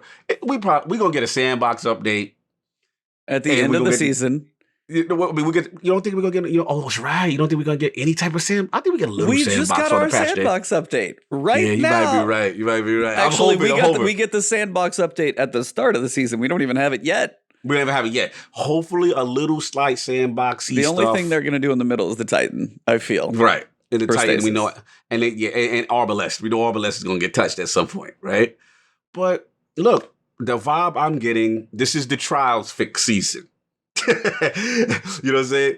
Crucible, the pure Crucible, what we really miss, what we really need, I think has to be addressed by next season. I just think logistically, as much as no one wants to hear it, and I didn't want to hear it, you know what I'm saying? I'm sad that Crucible is the way it is, you know, but the reality is I think that it's the next season when they actually can apply the feedback that we've been complaining about for so long. And that's what I'm holding out hope for. But what you think, Luke? I mean, you know, I don't know how big you are with the PvP situation, you know, where you at with that. Yeah, I'm the kind of guy that I will level up as hard as I can and get to max power at the beginning of a season. And then PvP is what keeps me around at the end. Yeah. Like I have my flawless title, I have my unbroken. So I've spent my time in the competitive scene. The thing that kind of stinks is like this little 3-month span where I haven't been able to game as much has kind of like, I'm also like, please don't judge me. I'm a controller player on PC. No, are you as well, Cog? I feel like I'm actually mouse and keyboard. I feel like I'm the minority on this podcast. I feel like you're the minority. Every time we have somebody everybody who's like controller. Because it was like, I think Ascendant was Ascendant controller. No, he might have been. There we go. Yeah. Controller gang. Yeah, you and Teddy both. Yeah, no wonder you and Teddy are friends. You guys are both controller. Makes sense. He's friends with Teddy, my man. Teddy, we get you back in 21 episodes. We're back on Cadence. We got him scheduled. He's coming. I love Teddy. That's my guy. I play. It stinks. I'm like a sniper man. I love sniping. And like in between last season and this season, they took a little bit of that aim assist away, and my shot has been so off, and I haven't had enough time to like practice to get it back to where it was. So, and just, I don't know, every sandbox switch up kind of like messes with me a little bit. Like I've been using the, I'm bad. I don't ever remember what's that Iron Banner hand cannon that hits like a truck? Steady hand. Steady hand. And what is that archetype again? Is that one? That's 120. 120 is a beast right now. 120s are good. And I've been using that and it's been great, but I'm always... I love playing PvP, and I really want it to get more competitive, but I also want it to be refreshed. So every season that it's not refreshed in any way, and by refreshed I mean like I'm a COD boy. So like give me a new map, and that's refreshed to me. Like that's all I need, or an old map that was good. That, or just acknowledge that cheating is rampant, or this or that. Like those are the kind of things that I love, but I also. My friend one of my friends, Maddox, I don't know if you guys know Maddox. He's a streamer that does community scrims, like a really positive, like not as much like the face it, like super sweaty scrims, but just more like he has his community come in and do stuff. That's been like the most refreshing thing for me, PvP wise, like being able to take it into your own hands and be like, all right, we're only going to use these guns with this thing and this, and that's been pretty fun. But like that can only last for so stinking long. Exactly. No, I agree with brother. I agree. Like I want Rift back, or just like something man. That or like the gilded seals is kind of cool, but I feel like they missed the mark on that because it goes away after a season. Yeah, we had Cloud Plays. We had a good joke with that one. Yep. So I don't know. I'm in like the feeling of it needs to change very soon because I'm so sick of playing against the same like 20 people because it's the player pool is like really small right now, and the competitive side of things. I still think if in quick play it's fine, but I like the competitive part. I'm not the most competitive person in the world, but I do like a good like exhilarating battle where it's not just like a streamer that streams all day and is like a 3.0 KD playing against me, because I'm not that good. Like if you're a 3.0 KD, you're maybe if you're 5.0 KD, you're cheating. Yeah. Yes. Yeah. 100% accuracy.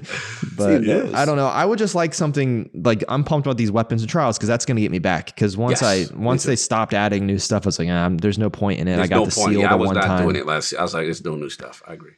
Yeah. And we knew that the new stuff was coming. So I was like, it didn't make any sense. They already kind of predicted that this season would be the new stuff. Yeah. And then I'm not going to hit my head against the wall. It's not going to last that long. Blah, blah, blah. Exactly. But so get the new hotness, then do that. I mean, I'm what you look like. My thing is, it's old sad because new hotness. Old and busted versus new hotness. Exactly. It's just sad because when I do my pinnacles or I'm in there, I'm having fun. And comp, so, I'm having fun too. Ever since Iron Banner solo queue and comp solo queue are a thing, when I am in there, I'm having a good time. I really am. I'm same. It's fun, and it's like I want a reason to still be in here. You know what I mean?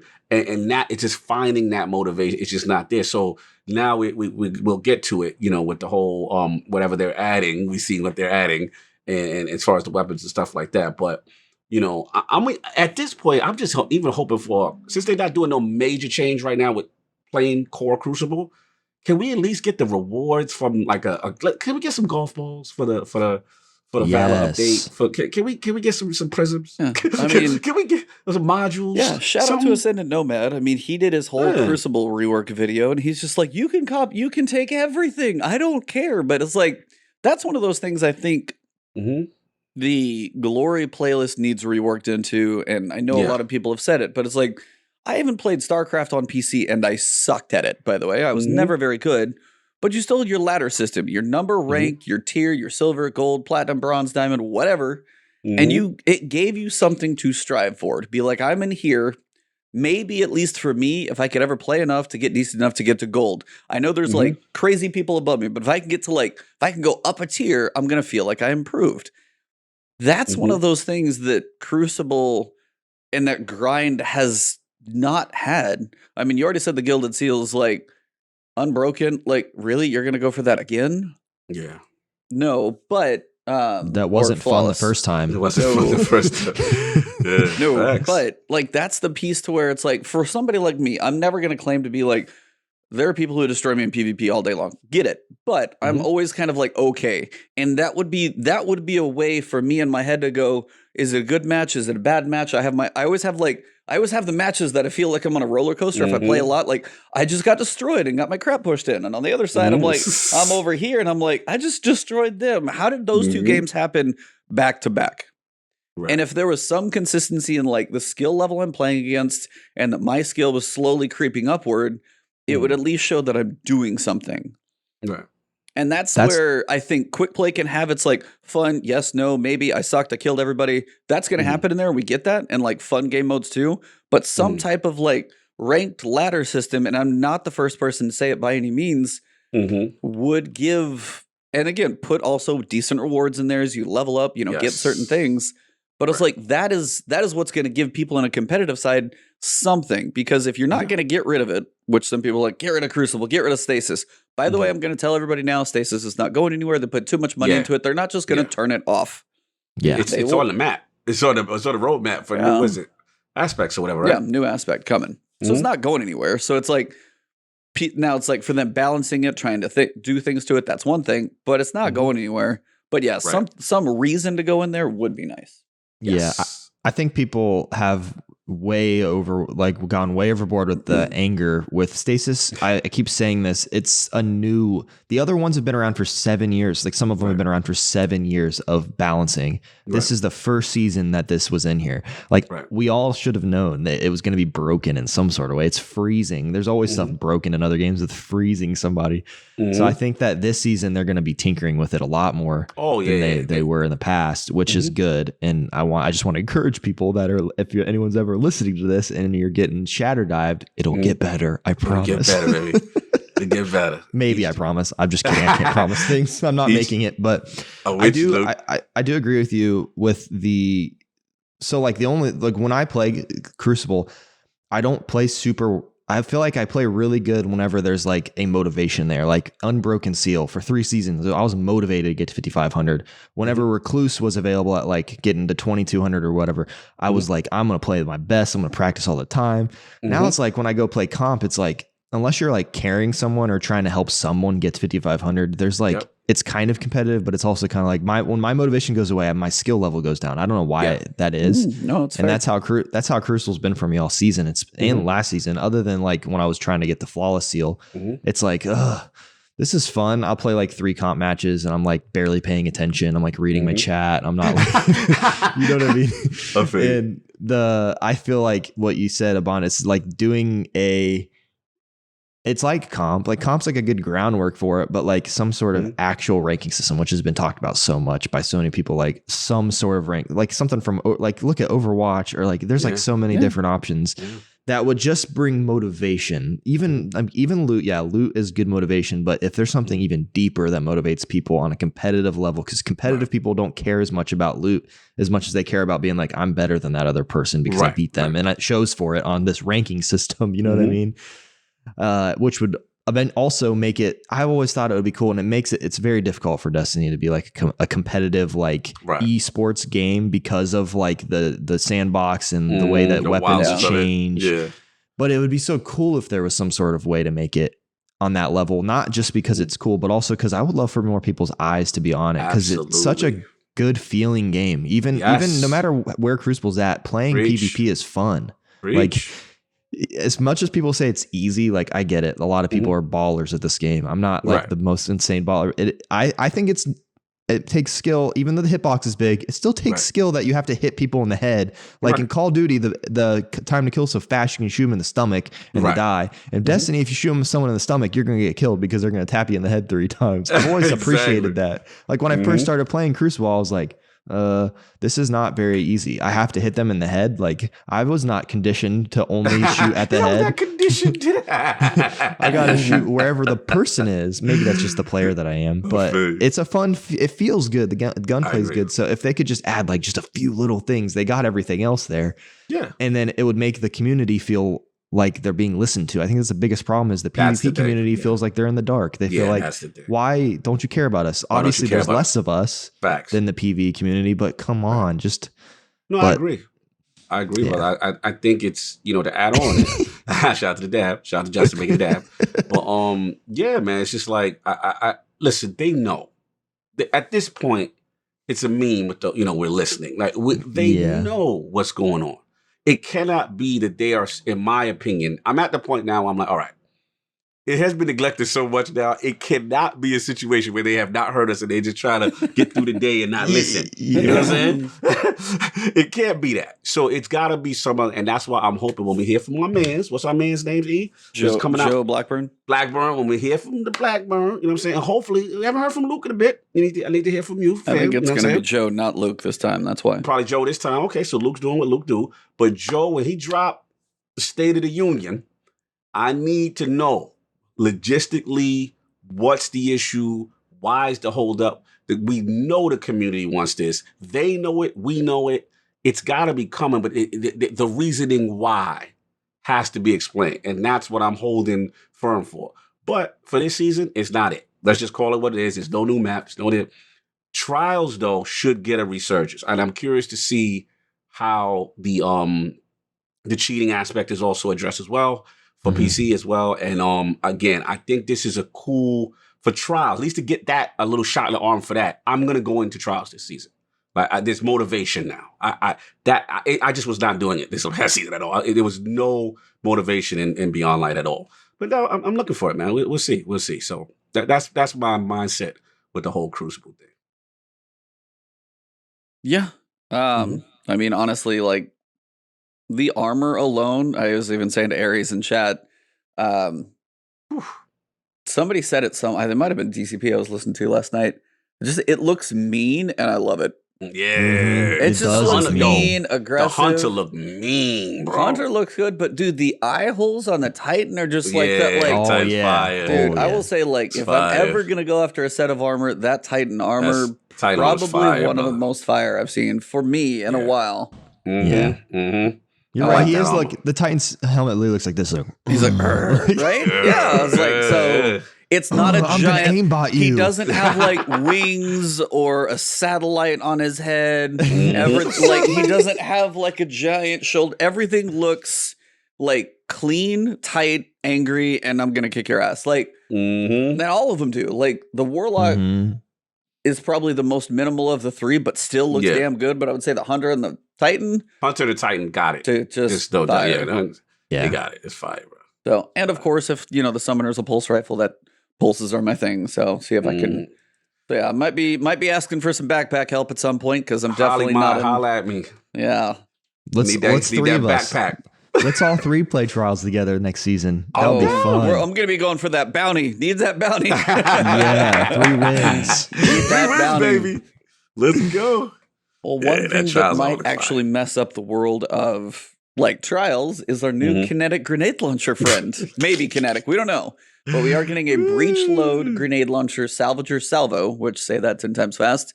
That is our pursuit weapon for the season. Now, it looks a lot like Mountaintop. It rhymes with Mountaintop. Hopefully there's no macro missile perk. They will not put that back in. Oh man, I you hope want it's it? in there. Luke wants it. Luke wants it? I want it for PvE. For PvE, that's what not PvP, but like PvE I like lit. Recluse and Mountaintop Recluse in combo and PvE was like, oh yes. Oh my gosh. I feel like a god. God tier loadout. Yes. Yeah, what did you guys think of that one? Just any have to see it when we see it, don't know what the perk is, just kind of like, if nothing else, it does look like a kinetic, and as we lost all of the options, I want it to be kinetic, so we just have one of those, because Malicious Birthright and Mountaintop are both gone. So if you do want to just go energy and kinetic grenade launcher, it'll just be nice to have one. So I'm hoping that is. Outside of the perk, I won't know till I see it. I think it's going to be cool. I really like my, I'm trying to remember the name of it. I probably don't like it as much as I can't remember the name of it. Here we go. My Wither Horde. I really like the Wither Horde, and if I'm going to use a kinetic, grenade launcher, I'm usually going to use that because it's just nice in PvE to have I used it a lot at the beginning of the season actually, because you get those little pools and it just felt really powerful. It was so powerful they turned it off for a while in PvP. And every once in a while I really like to have, just because I used Mountaintop so much before in PvE, I would like to have a really good alternative to that, so that's not overload in PvP kind of thing. So I hope that it's good. I get excited seeing grenade launchers just because I like using them in PvE. That's it. I don't like to use them in PvP, obviously. I'm not. I know some people who will be in PvP with fighting lions, just destroying. That's not me. Yeah. I don't do amazing, but if I've after the what was the grind? It was it Mountaintop, right? Was it Mountaintop? Was that the crazy one? Yeah, it was that was the one. You had to use all the grenade launchers, but you also had to get heavy kills as well, and those were kind of annoying. But no, going through that training for Mountaintop, which is why I kind of miss those style of quests, dude, my skills with breach load so far improved. Fighting Lion, having the ability to do the damage it does, being primary ammo, so I'm literally just running around with that constantly. Then decent weapon, working on bounces, angles, timings, it's not the most efficient, but it is a fun way to play, to try and be hey, lob it. Oh, cool. I got the right explosion. Bam. Dead. It's fun to mess around with. So I hope people don't get to where they abuse it with the new changes for you can hold it down, and if you hit them, it's it's going to be the direct hit. I think people worried you could bounce it and it just does all the things and still connects, and you don't have to worry about the timing, because that is part of it. The skill of the hold it down, figure out the timing. Like if I'm going to bounce it off a doorway and go try and catch somebody waiting on the other side, I got to make sure I time it right, not bounce it. Oh, I hit him in the face. Cool. Like, so I'm hoping the skill's still there. But I goofily had a fair amount of fun getting into that one. And that's, as you said too, is like, give me something to grind. I miss those Crucible quests that you could only get in there, that I had to work on certain things. You had to be in comp for that. And it was like, and it would force you to play a different play style and teach you stuff. And I miss that stuff. I miss that. I do. I miss pinnacle weapons so badly. I mean, for all those reasons you said. And yeah, I mean, you know, to get back on point with the breach load, I'm with Luke. Like, I do like, you know, that it's coming back. Hopefully, you know, we'll see if it's kinetic. I'm with the chat though. Like, there is no way they're gonna make any type of mountaintop perk on this thing. This thing will behave differently. You know what I'm saying? There's another reason why Sunsetting existed, to stop some of the OP weapons that they themselves made. They wanted to course correct. So that's what I feel is going on here. You know, it'll probably have some type of maybe unique perk or role, you know, that you can get from it. And then so it looks like they're going the route again with like how they went with Adorned, with each mode gives you a different skin or whatever, Gambit, Crucible, Vanguard, stuff like that. You know, it'll definitely be different. But yeah, I'm with you, E. I think, you know, we definitely, we got to get the Pinnacles, man. We got to get them back. We need them. That's the grind we're looking for, to get back in those modes. Yes. I remember staying in Gambit all day for a breakneck. I remember, you know, and what was the heavy in Gambit that had overflow? What was that heavy? 21% delirium. You know what I'm saying? Like, you know, you remember, grinding for that recluse, and, you know, regardless to what they got to, even if they don't want to put so OP perks, the concept of having these unique weapons live in these specific modes, and, you know, it encourages the grind. It encourages it. You know what I mean? So you got to put that back in there. And don't know, like, I mean, I like this whole thing with breach load, but I mean, with salvage or salvo, but we still need a little bit more. We still need the pinnacle. Pinnacle's got to come back. Yeah, where's the stuff that craps on everything else? We had that quote last week as well. Yeah, they sunsetted so that we could have more stuff, new stuff that craps on everything else, and they didn't give that to us yet. Exactly. Which is a whole conversation of why sunsetting happened too early, kind of thing. But I don't know. That's just my opinion. I miss Pinnacles. Pinnacle weapons were that's why I'm going to play a season. I'm going to get this Pinnacle weapon. Facts. And I loved it. That was so fun to do. And some of my favorite weapons were Pinnacles, like Wendigo. That was one of my go-to guns to use in PvE, just because it had a unique perk that you had to grind to get. It makes sense to do that. And if you want to make it not overpowerful, just make it useful for 2 seasons and then get rid of it. Like, that's what Sunset should be for, right? Like, so they shouldn't panic. Like, 2 seasons and then it's gonna go. Like, I remember when I got Loaded Question, I was like, yo, this is very underrated. That explosion rate, I was like, man, like, again, sunsetting exists so that this doesn't last that long anyway. So just bring it back. Let's do it. Let's do it, man. I'm with you. As for the idea of sunsetting, we also have the other side of that coin, reissues. Some of these are from D1, the Swarm, Battleground, Shadow Price. So these are all going to be coming from the Nightfalls. And we've got Swarm, Machine Gun, Palindrome, which is the one most people are favoring towards, is going to be the hand cannon. Do you guys think it'll be a 120 or a 140? I don't know. Palindrome. It looks like the Midnight Coupe, but I don't know if it'll be like the same. Yeah, I don't know. I'm going to say 140, but I'm going 140. What you think? Well, then what's the Trials hand cannon? That thing looks sweet. Man. I don't know, man. Would they have the balls to make it a 150? Would they have the balls to truly make it unique and make a 150? Like, what is it? Sunshot? They got Sunshot's the only 150 now. Yeah. That would be interesting, man. I think that'll retain its exotic nature with the 150 would be my guess. Based on the architectural style of the gun, it doesn't look heavy enough to be a 120, right? So to me, it still screams 140 or maybe even 180. You know what I'm saying? Who knows? You know what I'm saying? It looks kind of like looser, lighter. If it's a 180, I'm not using it. Well, 180, we know. Yeah, but I'm already terrible with him. Some people might like him, but I'm just terrible. And then we've got Shadow Price. That's the auto rifle. Anybody? I know that's like Deej's gun. Yeah. That was always his. Do you guys And do you guys have anybody who's like Shadow Price, like I know my drooling? boy, our boy from the Destiny Show podcast. Like his whole Cornhole? But shout out Shadow Price, his band. Shadow Price, that's his favorite auto of all time. So I know he's going crazy. But what you think, Luke? I think that when I see Shadow Price, I just think of that's just like OG. You know what I mean? Like that is like a gun that represents Destiny for some reason. I don't know why. I didn't use it much, to be honest, but I feel like I've seen it so often in D1, and I don't know why, but it kind of looks like the gun that some of the little robots were carrying in one way or another. I don't know, some like the little AI. I feel like they've had Shadow Price before. I don't use auto rifles often. Like I think Gnawing Hunger is the one I've used the most, and Hard Light whenever it was OP that one season when Trials came out. Oh my gosh. I went flawless so much because of that. Will be sick if it was kind of like what was that gun? What was the auto rifle? The really OP auto rifle from Trials in D1? Doctrine of Passing. Doctrine of Passing. What if it was like that for some reason? They just make it definitely like not going to be the same gun because it was never that fast. Yeah, I know, but yeah, I don't it would know. be I cool don't to use see auto those rifles little much. auto rifle go. Brrr. Yes.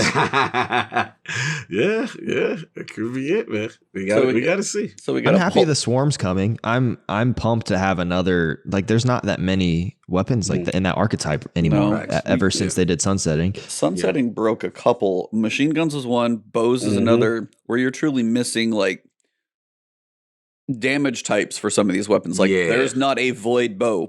Period. Yeah. Same thing with machine guns. I feel like that's gone too. So it's like we're missing certain pieces, and not all of them can be exotic. So I agree. Got all of that. Going back to Season of the Chosen, because we seem to be jumping around this whole thing. Speaking of weapons, though, the solar bow. Now, I have no idea how to say this. I'm calling it Ticcu's Divination. I know I can say the word divination, but T-I-C-U-U. How did you guys say that? Luke? Where's that typed at? Is that in the TWAB? I can put it in chat if that helps you. I don't know. I actually must have missed that. Is that the exotic bow? The exotic is like solar Eyes of Tomorrow. Bow. It's like the Eyes of Tomorrow bow, basically.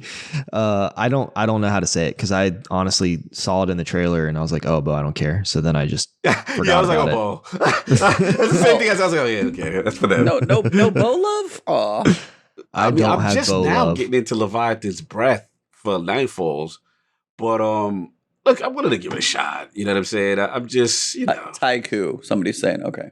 Taiku. That would make sense. Okay. So it's spelled T-O-C-U-U. It's spelled T-I-C-U-U, but they're pronouncing it as Taiku. No idea, but we'll see. I don't know. I'm the T-bow. We'll call that. The T-bow. Oh no, Justin was like, I'm just calling it TD. Yeah. TD Ameritrade bow. No Tiku's divination hype, Luke. No, I don't care. I just don't care about. I want more exotic snipers, to be honest with you. I feel like we haven't got anything. Yeah, it's been a minute. Yeah, in a while. Yeah. Well, I guess we did last season. If we get a hand cannon with the Tex Mechanica quest. Oh, wait a minute. We got Cloud Strike. We got Cloud Strike. So I'm over here just kidding. Come on. Go talk to cool guy about Cloud Strike, and he's going to be like, "Yo, best gun in the game." Cloud Strike is beast. Don't control. Beast gun. Oh Lord, Jesus! And in PvE. Oh yeah, Justin in chat though. Trinity Ghoul in a PvE situation with the Catalyst is insane. That's true. That is fun to use. I'm not gonna lie, that is fun. Like, so I got my first Lost Sector completed because of that. Continue. Yeah, no, I was like, believe me, that gun is amazing, and that's why stuff like the whole you're so squeezed into certain weapons for certain mods thing. If we could use some, just like if you could have an unstoppable, and you could pick what it is, not here's your lane for the season. I was like, do I have to wait a year just to use a bow in a Lost Sector? It pisses me off sometimes because like there's only so many primaries. It's like, and I miss bows because they're fun, they're precise, and they hit hard. But like you got the draw time and everything. The exotics are cool. You can have fun with those. And now the exotics you could finally pair with the mods as well because they're on armor. So I really am hoping for like some bow fun. And with an exotic bow, it better be in the artifact mods, but we'll see. Yes, but this one, I broke it down like frame by frame. You see the arrows go and fire, and they goes out as 3. You can literally watch them like curve out and turn to the other 2 targets while the other one's still traveling. First guy gets his little explosion shot, and there's like a couple, like literally a pixel wide of 2 arrows going sideways. And then like a little wider, left guy gets hit first, and the right guy gets hit last. So it goes tick, tick. So it literally goes down first, split, but it like goes down and splits, so it can track 3 targets at once. I don't know. I'm just kind of excited because bows are fun. Now, I have no idea how good it would actually be and how precision shots are going to work. Right. But I'm wondering, like, can you precision shot a Guardian in the head, and how accurate it is to the other 2? Yes, you, right. So I imagine it's probably not 3 tapper. Yeah, if you can get 3 and then you're just like, boom, and you just like finish them up after you get 3 headshots, I'm just like, that could be fun.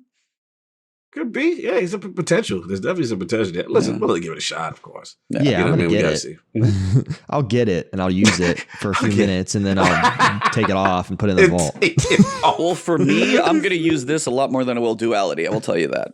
No doubt. Yeah. No doubt. Oh yeah, I haven't even used that once. If I'm being honest with you guys, I put it in there and put it right in the vault. It was actually very good. It was actually once I learned how to use it properly, because I wasn't procking the perk. I was using precision shots at the beginning. You're supposed to shoot from the hip to unlock. And once you stack that, what is it, Black Wings, whatever it is, it hits like a truck. Like you can start taking down bosses and stuff. So it's pretty much like clean up, charge it up, and then precision shot, bang, super power. And then PvP, criminally underrated. Very good, crazy range.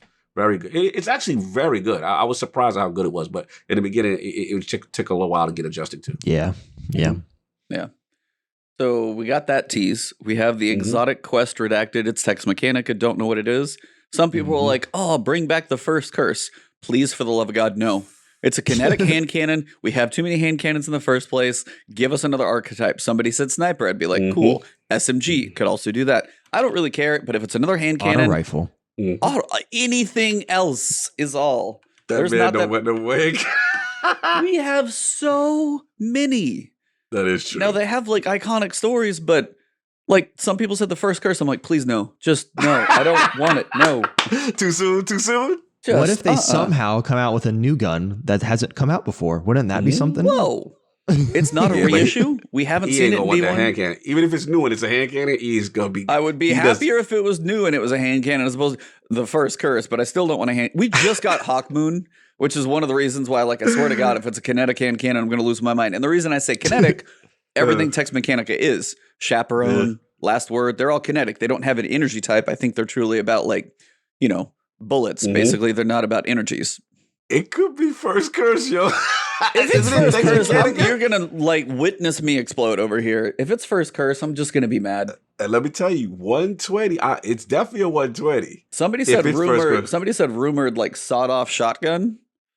I could see that being kind of unique and interesting, which would be something. That's the range stat is literally like 1. You have to be hugging that person and it's in their stomach and then you pull the trigger. That's the only way you can kill them. Give us a heavy hand cannon. Yeah, a heavy what? It's like you pull out the hand cannon. It's like a cannon on your shoulder. It takes 2 people to fire it because it's so big. I'm done. I am done. Yeah, man. Listen, isn't the Prospector? Oh, I guess that's true. Yeah, Prospector is art. That's true. Yeah, it could be an energy. I never thought about that actually. So yeah, it could be energy. We got to see. So redacted quest. Don't know where that's at. Got the bow. The weapons, the spiral weapons, the gold or ones with the spiral shape on them. Some of my chat was saying those look like reissues of Leviathan weapons. I wondered what you guys kind of thought about that look. Yeah, I think I was just gonna say that actually because I would glance at these, but I've been looking deep at them now. I'm like, dang, those look just like Leviathan. Yeah, like the rocket launcher looks like the rocket launcher looks in the path. Yeah, for sure. But I mean, they look cool though. Still, they look cool. I like the way they look. Yeah, it's like if those are the seasonal weapons, they're cool. They're like a mix of whatever's going on, and then obviously the gold nature with the Cabal. So I'm good. Yeah, but they're like always leaving out something. Like there's no hand cannon there and there's no pulse rifle. Why do they always do that? Yeah, they always did it. Yeah. Like you couldn't have just added a couple. Like I guess maybe because Midnight Kuba would have been like that would have been sick. Can you imagine a new version of Midnight Kuba? But it was like one of these. But you've also got 2 other things coming that are hand cannons. So that's true. That's true. I think that it's left out purposely based on like weapon need. Remember, because they took out so much from the pool. Yeah. So I think that's what it is as far as giving us the full set in this new format. I think obviously the hand cannons, like he said, we've gotten a lot. You know what I mean? So probably that. But yeah, I think so. But yeah, I like them. I mean, yeah, the one looks like a dead ringer for Sins of the Past, the rocket. But as far as the design, it's like some old Aztec feel. I'm digging it. I'm digging the design. I ain't gonna front this season designs. We didn't even talk about the armors as much. Like I'm feeling that old. What's them joints? The Persian golf ball. Yeah, I like the Titan by joints. The way, shout out to Chat and Justin. You have ruined me for the Titan helmet, by the way, and I can't unsee it. All I'm gonna say is the word Hitachi, and if you can't figure it out from there, go figure it out. But the Titan helmet. And then he paired it with the Trials Ghost, and I'm done. I am so done. Because the Trials Ghost, some people are saying, looks resemblant of something. Yes. And then you have the Hitachi helmet, and it's just, I'm out. I am so done. I'm done. It's hilarious. God, it just broke me. So I'm like, well, I officially cannot wear that helmet ever again. He said the Titan helmet has something pleasing. I'm done. It's so... Yo, you can't unsee it. You can't unsee it, man. Yeah, they look like clowns. They have the ball. Some people are saying they're Persian armor, which I was like, okay, I kind of looked up some of that. I can see. I like it. And again, like the Hunter helm is the only one that I can say looks like clean. It's got like the ringer on the head for like the and kind of the drapes down the face and stuff like that. It's so crazy. So, I like the design this season. I'm with it, man. I'm with it. Almost a little normal, Mongolian like feel. The season pass armor, just like the leather is like so bland though. Yeah, that one. Yeah, that's just like the Perfectus. The Perfectus. Yeah, Perfectus. Yeah, it's basic. Yeah. But like the gold and. What I gotta ask, what the hell's on the Titan's back? What is that 3-pole crazy looking? What is that thing? What is it? I'm gonna beat you with my walking stick. Like what the hell? And I like y'all got the Zavala shoulder pad. That joint look fine. I like. You know what I'm saying? That look hot. Yeah, Yasu look hot to me. And the Hunter, it almost got like this. You know what it looked like? When we playing Ghost of Tsushima, you know how the Mongolians had that helmet? When you fighting the Mongolians? I thought it was Mongolian. Yeah, that's what the Hunter joint. And I like my little snowball at the time for the it's unique. I like the style. Like they bad culturally with this. I'm with this one. It looks funny. Yeah. Sorry, I'm managing chat at the same time. You know, it kind of looks like it kind of looks like they took the you guys are probably like, do you play this game, Luke? Why don't you know the names of any of these weapons? It's like I don't get into the details. I just shoot things go bang. It looks like they took Sweet Business and just took it apart and put it on this dude's back. Yeah. Yes. Like it's one of the core pieces of it. Yeah. That's so weird. That shoulder piece on the left though, he's trying to like rival Zavala's shoulder piece on that right there. And I will say, Warlocks, you can calm down with the collar poppage because that is just that's a lot of collar. That's a lot of collar. I don't know. We definitely rank number third.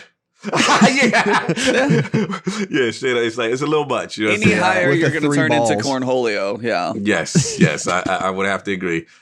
Titan number 1, Hunter number 2, and then we're third here. I don't hate it, you know what I'm saying? But just compared to y'all's, you know what I'm saying? I heard somebody say it was like you could probably take pieces of this, like with transmog and a shader, and you could have some fun. I'll never wear the Titan helmet. You gotta wear that helmet. I'm not gonna be a cone head. I am not a cone head. Dominance. When you pull up in a spot with that, you controlling the situation. You control exactly. I am the boss. With the dotted, man, I wish we had something like that. I like that. That's just fine. Somebody asked, what is the hitbox on that helmet, by the way? Yeah, for real. Can you hit the top of that thing? It's a Seriously, headshot. if you hit the ball off the top, like, oh my god. There was another one where it's the golf emote in front of the golf ball and the tee. Oh my gosh. Like the memes were fast on these. It was it was hardcore. crazy. I love it. I love it. Shout out to Justice with me. He said he never taken it off. I'm with you, bro. That Titans, y'all got it, man. I like it. I like when they go over the top sometimes in Titans. It's kind of fun. Quick take for you guys. I know we won't know until we get our hands on them. 3-person match made Battlegrounds. Are you excited? Or are you like, what are your thoughts? Just like quick and dirty. Quick and dirty. Seems like the whole theme of this episode at this point. Quick and dirty. Quick and dirty. Facts.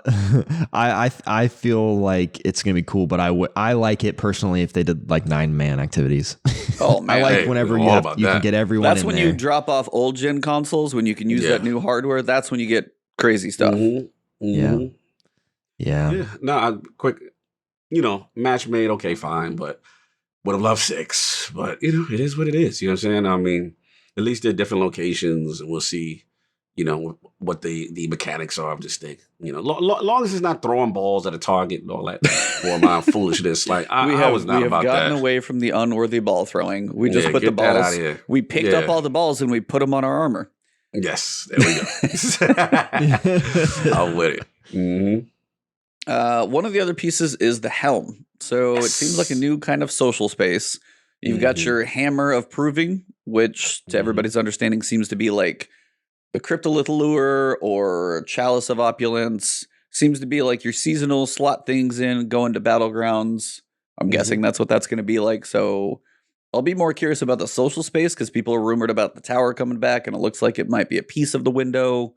Oh snap! That looks like that is the tower right there, isn't it? Yeah, that's and I just saw it for the first time just now. BearededLuke on top of his Destiny information. Listen, been away for a while. He gets a pass. He gets a pass. Busy. I just I get to stream at night and I'm like gaming, and then during the day I like glance at this stuff. But yeah, I feel you. I'm glad that I'm seeing this right now. Yeah, it's my real life reaction. Bro, live. No doubt. Yeah. Oh, that's beautiful. Mm-hmm. I think it's coming back. I think that's how next season starts. I don't know. Maybe it starts with a cutscene of it being like, we're open again, and everyone's clapping and having That's a good been time. a rumor because there's this thing called a cube map, which I guess is kind of it. I don't remember exactly what those are used for, but it was a cube map of the old tower roaming around in game files. Yeah. So, and they showed what was like, if you went loaded in the tower and went straight back in the back, I think that was the open kind of garden area that was like shown in the cube map section. Yeah. But if you look up, the window has almost a similar shape to the Helm room. So I don't know where we're going to be going. At some point, I feel like we will get back there. Sorry, I just messing with chat right now. They just put a big bridge from our tower to that tower that you walk across. Yeah, it's like it's the part where like the music's really slow. You have to walk slow, so you're like walking across the wall to go from our section on the wall to the tower. It's very dramatic. And then they add a thing where it just, like those little rooms that you go in and then the air blows you up to the next spot. They just do a thing where you go, you fly over there. That'd be sick. In the most unimportant part of the game, a social space. They're like, well, we didn't add any maps, but we added all this sick stuff to the social space. Got that new social space. Got that new social space. It's fire in here. You can't do anything. Can you shoot your gun? No. Do you have a firing range? No. You got rid of the menagerie and the training hall, and damn it. At some point, they need to add like a shooting range back in the game because they got rid of the tribute hall. Maybe the Helm is like the tribute hall, but it's in the tower. So it's like a tribute hall that they don't want to, because they probably came out the tribute hall and are like, crap, this is way cooler than we thought it was going to be useful. But it's not in the tower, which would have made a lot of sense to have like a place where you can go and practice shooting enemies. It's interesting. I'm very curious to see what this actually is. As Helm comes online, is it some type of war strategy thing? Is it, some kind of, it would be dope if it had some type of, training thing in it too.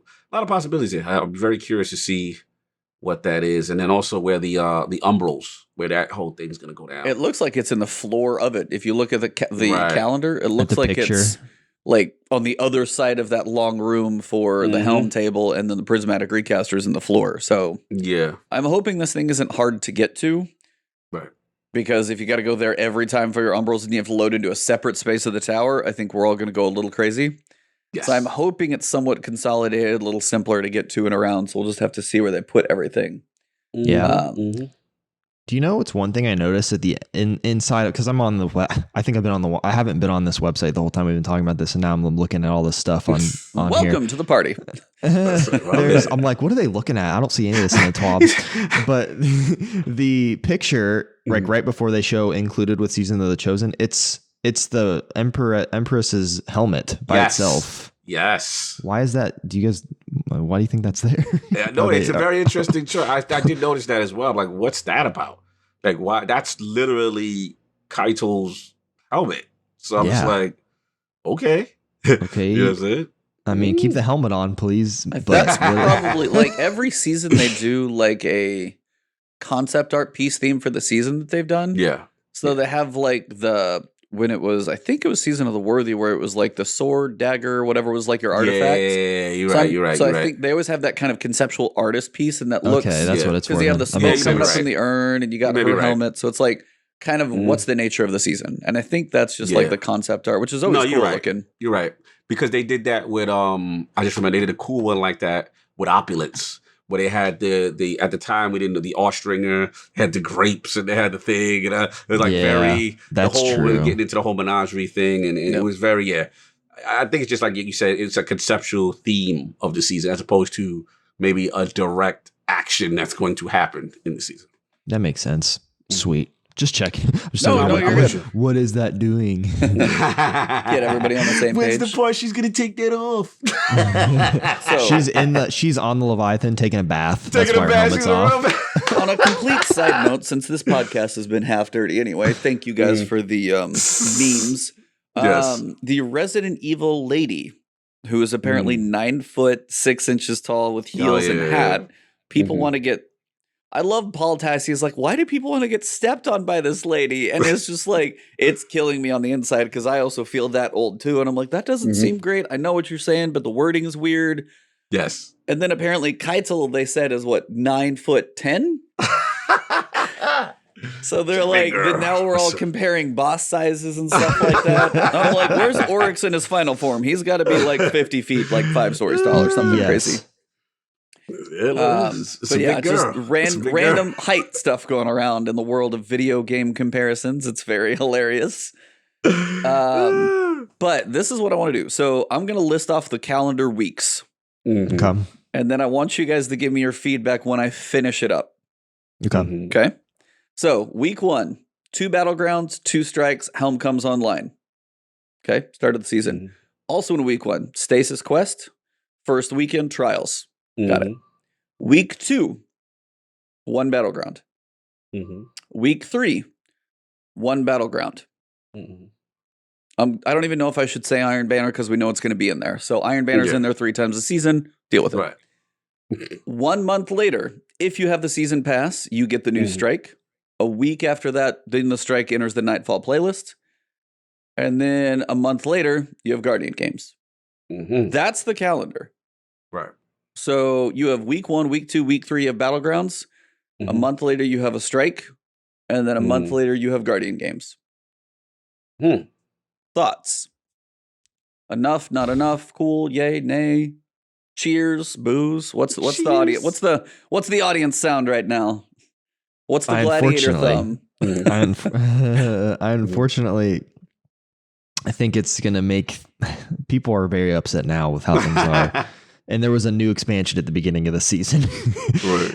So I'm thinking it's going to be a really slow few months for the hardcore players. I think that the casual people will have plenty of stuff to work on, but it just seems like drip content again while they're trying to get to the next thing, which I'm fine with. Like, there's new stuff coming. It'll give me a reason to log in and play this new stuff, and then I'm basically like, I get real hyped into I play a lot. I get really hardcore when there's an expansion because it's, like the actual DLC. Yeah. But like we were just saying earlier, like if there was more PvP stuff added in here, it would keep the end game flowing for a lot of people. So I think that there's going to be a big void there again this season where Trials isn't going to be the only thing that cuts it for everyone, unfortunately. And I think there's going to be a lot of angry people by the end of the season once again, which I don't like when that happens because I like it when things are more positive. But I'm excited personally. But I think I think that there's not enough stuff on this calendar. Even if, I mean, they put so many like little words everywhere. I'm like, well, there's so many words on here to make it look like there's so much stuff. But then when you were just saying that out loud, I was like, dang, a month and then there's something else, a month and then there's something else. Like, oh my goodness. Yeah. When you take off, we'll forget about it. Yeah. When you take off the top of like new exotics, new ornaments, new story content, Guardian games, Umbral engrams, like, that's all like PvE, Iron Banners listed on there. And you're like, I get it. Iron Banners on there. Seasonal challenges or something. And actually somebody said like, if you take the seasonal challenges and you kind of go like week by week as they get less and less, I'd be curious to see where all of those fall. But before I say anything else, Cog, like just hearing the season described that way or however you like to say it. What are your thoughts on the seasonal calendar? How's it feel on first glance? I'm okay with it, but I'm still holding out for right underneath where it says May 7th through 9th and more. So I think my gut still tells me they got like a secret. They still got a secret cooking. Because a month gap 2 times, right? Did you say it was like a month or something between yeah, so you go February 23rd to March 23rd. There is nothing on the map. That's a month. Right, that's a month. Right. And then March 23rd, which you'll already have the strike the week later, but March 23rd to April 20th, which is about another 4 weeks. Guardian Games comes, which is right. Anyway, but yeah, so that's about another month after the one strike is introduced. Like, you got some gaps to fill. There's gaps. I think normally I don't get optimistic with them with this, but I do think they are holding on to something. I think I don't want to get you too excited. It's that dungeon or something, but they're holding on to something. Because that's 2 months of not anything happening substantial. You know what I'm saying? So, yeah, they're holding on to something. And again, the timing seems about right. You know what I'm saying? Again, we had the raid last time. We didn't have a dungeon this time. You know, we know Vaulted Glass is on the horizon. It's not ready right now for this season. I do think there will be something. I don't know if it may only be like a 0 hour kind of situation. It may not be the dungeon. You know what I'm saying? So I'm tempering my expectation on the how big whatever that thing is. But I do believe you can't have a 2-month gap without you fitting something in there that they're just not ready to talk about right now. Because it would be a dead giveaway to whatever this thing is. Yeah. So that's it. And the last point I'll say, shout out to the checkers, I was just about to say it, was it'd be nice if Guardian Games could look like they got some racing style suits there. Don't even get your hopes up. I'm gonna say that. Don't even. You know, if Guardian Games being an Olympic kind of thing and a competitive thing would be nice if that acronym that we all love. Don't even say it. Could get going again. Because I would love me some SRL. I don't know about you. You said it. Yes, SRL. Yeah, let's go. No, that would for real make the most. That would be like, because last year's Guardian Games was so lame, I didn't even do it. I think that SRL would be. This would be the best time to bring it back. Like, time. You got me hyped. Now they better bring it back or I'm gonna cry. And it fits the thematically with Guardian Games. Olympics, racing, you know what I'm saying? Like, it would be fun. Exactly. They have the vault. Let's use some old assets and bring it forward. Hey, I can hope. I can dream. I'm pushing for this one. SRL, come on, baby. Because it says that Guardian, what's the closing ceremony for Guardian? Why do we need a closing ceremony? Like, for real. Closing ceremony. Nothing actually happens. A new thing shows up. There's like fireworks. That's it. Present the little statue. Hey, I can dream. I can hope I can dream. They'll know Titans have already won, so they'll give us our baby statue in the Guardians game ceremony. No, honestly, believe me, I would love probably more than a lot of people to see SRL back, Sparrow Racing League, because I had a lot of fun with it. But again, if you have to take the realistic check and say, we already got a new strike, we didn't expect that. We're getting Trials weapons, Trials armor. We know they're working on Witch Queen. Yeah. We got Battlegrounds. We got 4 of them spaced out. Yeah, they kind of, fancied up some patrol spaces, but still, they put those in there. The mechanics are in there. As small as seasons have felt and feel like they can only get so big. Right. One reason I don't want it to be here, because I want it to be permanent. If it comes back, I swear to God, if it's in the game for 3 weeks and leaves. Oh, it's not. It's leaving. It's leaving. They holding on to that thing. They gonna milk that thing to the wheels fall off. You are not getting a permanent SRL. I can guarantee you then that don't bring right it now. back. Don't bring it back. Tease me and be like, gone again for another 5 years. Don't do it. That's I true. don't even want to see it again. I don't want to see it.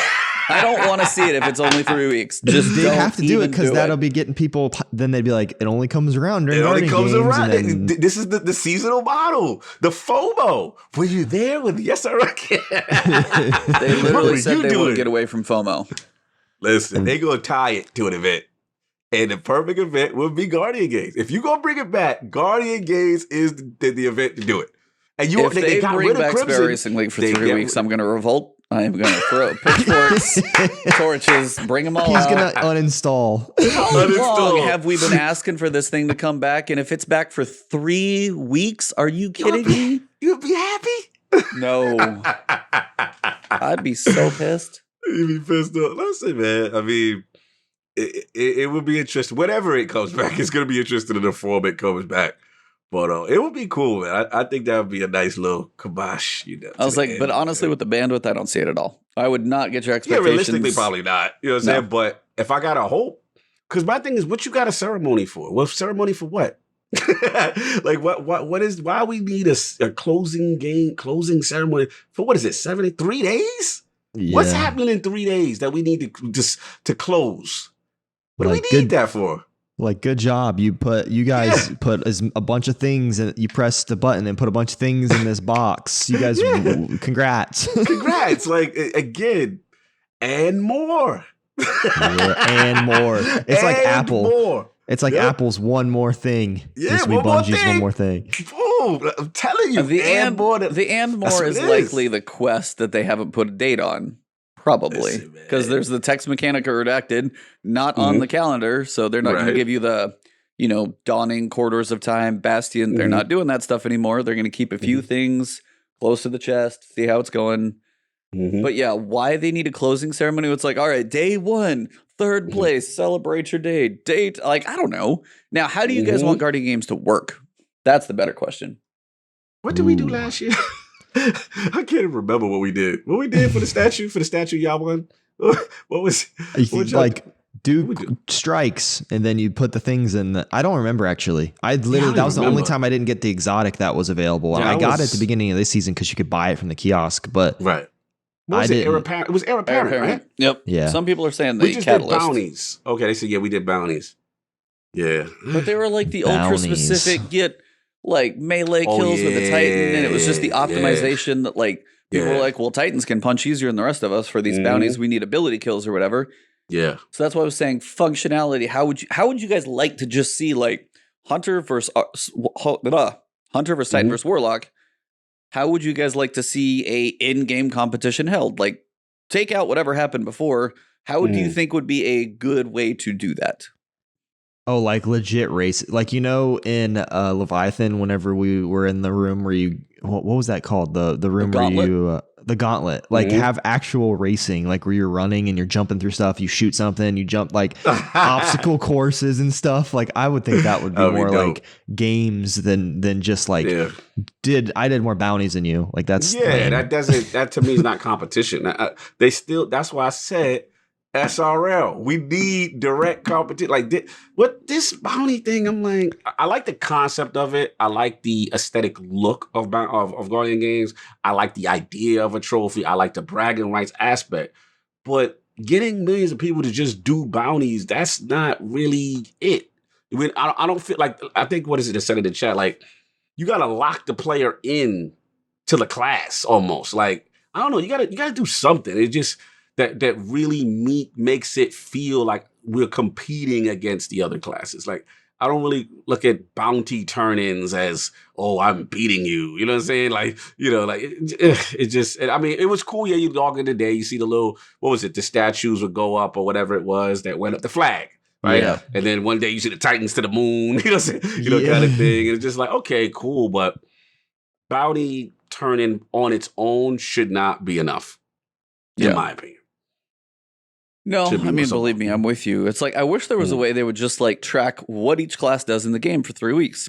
Right. If you go do a raid, like you beat an encounter, it's worth a certain number of points. You go finish a raid, it's worth this. Like, and whatever classes are involved in doing that. So if you want to play on your hunter for 3 weeks to support them, everything you do throughout the game, strike is worth this, trials flawless is worth this, raid finish worth like everything, just a total point accumulation. Right. Yeah. And then maybe on weekends you get bonus points, or maybe in the final week you get like a boost in points. So if you're a little behind, but you can make a final push, switch to that character. Or like that's the only thing I can think of that would be like a general way of still playing the game, but being like, you know, how's it going as you go through? Another thing I was thinking, like in PvP, this mode that they're not using. How about how many hunters did you kill? How many warlocks did you kill? You know what I'm saying? Like, that's true. Tie it to the actual competition of who you're fighting against. Like, they got to make it. They got to narrow it down, man. Because every hunter you kill as a Titan is minus points to a hunter. So then everybody's just in Crucible doing this plus and minus thing. Hunters would win that one for sure. I know what we do. Add BR to it. I'm just kidding. It's a battle royale mode. Drop us. Where are we dropping, boys? Somewhere in the EDZ. Yeah, so the EDZ is so, man. Make it happen. That would actually be interesting to see what a BR would look like in Destiny. Yeah, that would be crazy. You need some good rigs to battle to see like 7 Nova bombs going back and forth. You're just gonna shut systems down doing that. Yep. You hear Zavala, like the way it starts, Zavala's like, there's this new trend happening in the city called BRs, so we're going to try it. Oh, God. I can only imagine Lance Riddick reading that voice line. The kids are playing this game called Fortnite. Whether we wanted it or not. Whether we wanted it or not, you can now construct blocks to get around the area. God. Oh man, it's gonna be an interesting season because what they're gonna put in these gaps, man. But we gotta see. Man. I think we, in the most weird roundabout way, we seem to have touched on just about everything. Yeah. Is there anything else you guys want to talk about? Because time-wise, we've hit a longer episode than I thought we were, but we knew we had a lot to talk about. Yeah, that was a lot. Is there anything that we haven't talked about, or final thoughts as we go into? It's Tuesday, so any final thoughts before we go into Tuesday? It's chicken pot pie on a Tuesday. I say that every Tuesday. I don't know why, but I have an emote that is a chicken pot pie, and then there's a Tuesday on top of it. I've been saying that for a long time. So chicken pot pie on a Tuesday. All right. Today's not Tuesday though. Today's Friday. I just rememred. Now you just said it was Tuesday. You had me believing it was Tuesday. We gotta get this big back in pocket, man. Yeah. We got to get his alignment. You are very moldable, man. You got to be careful how much news and stuff you take in. You might be taking in the wrong information there. I'll be like, by the way, trials, you're going to play that from Tuesday through Thursday. Just make sure you look for it. It'll be there for you. I will. I'll be there. You guys better be there. Cool. I'll be right there in your backpack. Thanks. Oh man, our controller backpacks. Controller, right? Shout out to the controller game. Yeah, for me, I'm just I'm actually excited. I want to see about what if there's any sandbox on the patch day. I want to see I'm actually curious about the artifact. I want to see what's the trends for this. What are they going to push us towards as far as unstoppable and all that good stuff. I thought last season's the surge joint where you stun a champion and then the other mod that you can get the grenade back. I thought that was a very cool addition. Yep. I want to see if they continue with that. And I mean, I think we do get a secret E. I know you're looking at those 2 months and I know you're feeling away. I hear it in your voice. You're like, no, it's like this month gap twice. What do you think? Listen, I do think there will be something. I think it'll be cool, but I just don't know the scale of it. I just don't know. It could be something as small as I say small, but something as a 0 hour or whatever, kind of thing, a secret mission. Or it could very well be what, that whole Osiris thing at the end where it's like there's no light in here. In where? What's going on in where this place you're at? Guardian go investigate. It becomes a dungeon or something. And then, shout out Oppressive Darkness. Yes, I want Oppressive Darkness back too for my artifact. Thank you. Yeah. Shout out Dramatic. But and I think, Trials will get a shot in the arm that it needs. we'll see how it plays out. And then my thing is, I'm with you, Luke. I'm all about the narrative flow of this season. That's all I care about, to be honest. Cato, the role, Crow, his role, how close is he getting, to acceptance? Obviously, Zavala just met him. That interaction has to happen. What's that about? You know what I'm saying? And then also, if y'all saw the lore that came out, that's not in the game, that they rate on the website, Osiris is mentoring him, like one exile to another. This is how we're gonna, at some point, we're going to face this. All right, first, take those whack clothes that you got off on me. Let me hook you up with some Osirian drip. So you see my boy out here with the gold. You looking fly. You know what I'm saying? So Osiris is his mentor. And I like that aspect. I like what they're doing with that. And the last thing will be the eventual alliance. We are going to ally with the Cabal. And then, and also Zivo Wrath. Yeah, we pushed it back a little bit. What's up with that? Where that goes to. I'm curious. So I think for me, this is the lore to drag us through. And one secret. I'm holding out hope for you, E. One secret that you're going to be excited. I'm predicting. You're going to be like, oh, okay, this is what I'm talking about. Yeah. And then we'll be all right. And then you'll be pleased. Fair enough. Then boom, YouTube video. Massive. The YouTube video. They're good for that. For me, honestly, like one of the things that I totally forgot to touch on, so I'm just going to say it really quickly. The Aeon Cult exotics. Oh, we didn't even talk about that. I know, we don't have a ton of time, but basically all classes are going to have the same exotic. I don't know if it's just going to be Aeon Cult or whatever it's called, and you will all have mods that you can choose. Now, the mods work, and I think the idea of this is cool. Definitely one of the best reworks for an exotic that I've probably seen. So each mod has one perk for you and one perk for your allies, and has extra benefits if they aren't wearing the same perk. So there's benefits to everybody. Basically, a 3-person fire team each takes one, is what you would eventually want. Yes, sir. Sect of Force, rapid precision hits with a weapon temporarily increase your reload speed and weapon swap speed. When you stun a champion or defeat a boss or mini-boss, your nearby fire team members gain a burst of grenade and melee energy. Aeon Cult allies who do not have the Sect of Force also gain a burst of super energy. So if I finish off a champion or a boss, you guys get grenade, melee, and super energy if you're not wearing the same thing. So if you're going to be like, hey, everybody whittle him, okay, you take the last one, finish him up, cool, everybody gets a boost. Sect of Insight. You've got successive precision weapon takedowns have a chance to drop an orb of power for your allies. When you use a finisher on an elite, which I think that's at least an orange bar above, you generate special ammo for your fire team. When you use a finisher on a boss or mini boss, so I guess elite's different, you generate heavy ammo for your fire team. So again, you have certain people who need to do boss kills. Do you need energy? Cool. We need ammo. You go finish the boss. Nearby Aeon Cult allies who do not have the Sect of Insight also gain a bonus to weapon damage for a short time. Right. That one only I could see. See, again, it's like hard to know if those are on all the time or when you do the finishers, you get those. Right. Finally, the Sect of Vigor. Gain class ability energy as your allies die. Gain full class ability energy when you resurrect an ally. I could see that on other Rifts or Titans probably being beneficial, less so for a Hunter in a PvE situation. And most of this all seems very PvE related. These don't seem like they're going to do a ton for PvP. When you cast your super, nearby allies gain an instant burst of healing. That's actually cool. That's probably the only one that would work in PvP. PvP, so that's going to go down. Aeon Cult Trials, that's going to go down. Sect of Vigor Trials. Yep. Aeon Cult allies who do not have the Sect of Vigor role equipped also gain an overshield. Nice. So, I mean, like, that one alone could be really interesting. Like, if you're the strong player and you're the one who's going to be doing the resin, you do that and you just got a lot stronger. So, conceptually, like, Aeon Cult's probably, like, the worst. Everybody hated them forever. Like, they were just like, I had a 68, 69 roll, and I don't even think I kept that because it was that bad. I'm in the same boat. I deleted all those. I would be so disgusted when I get that exotic. Normally I never do. Even if it's something I hate, I always keep it.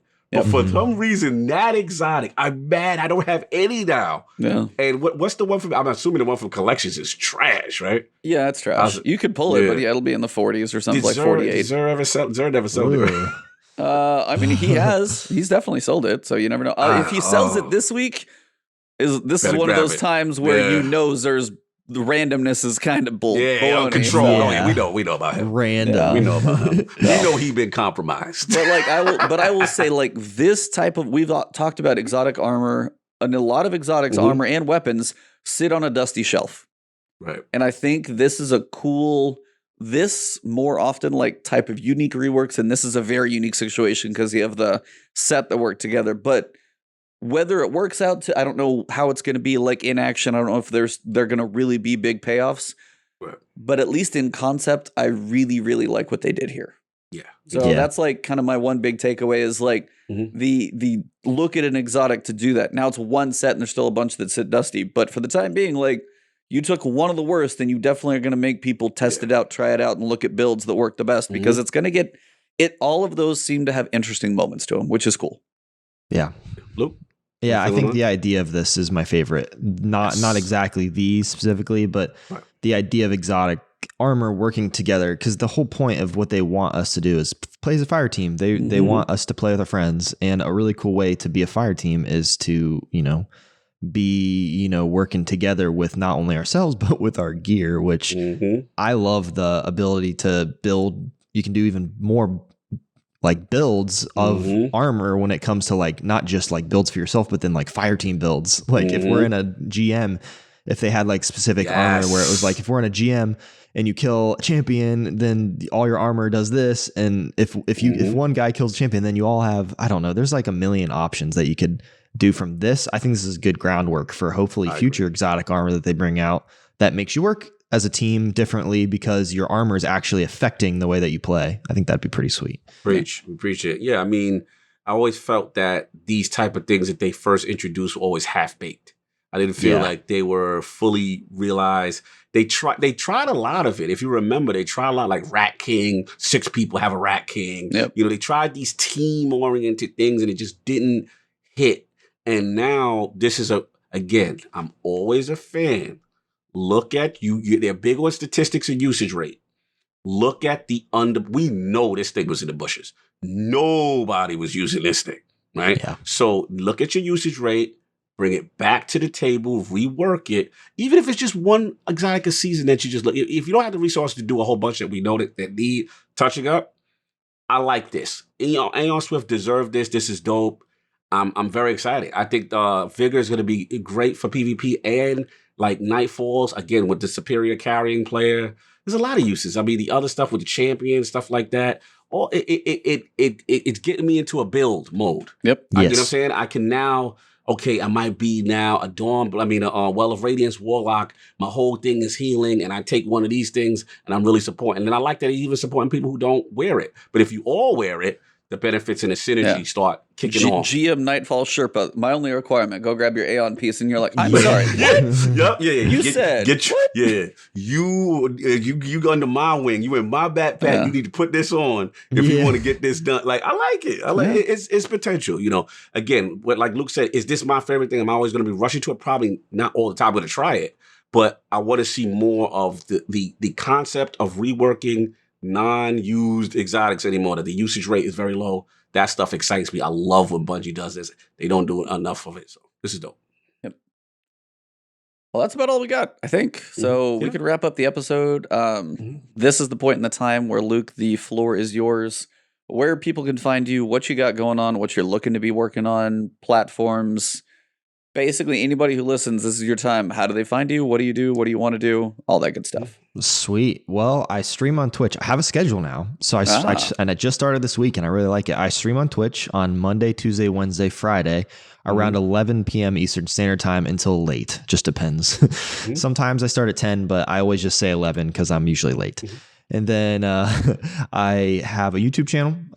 Just search BearededLuke, or I think it's youtube.com/BearededLuke. I have a lot of content there. Right now it's Pokemon content, but it's a mixture of, gaming, content creation, how-tos, studio stuff, just like a bunch. It's going to be a bunch of stuff. I'm still starting it. It's not going to be like honed in on one thing. It's going to be like kind of just based off what I like. So I'm working on that, which I'm excited about this year.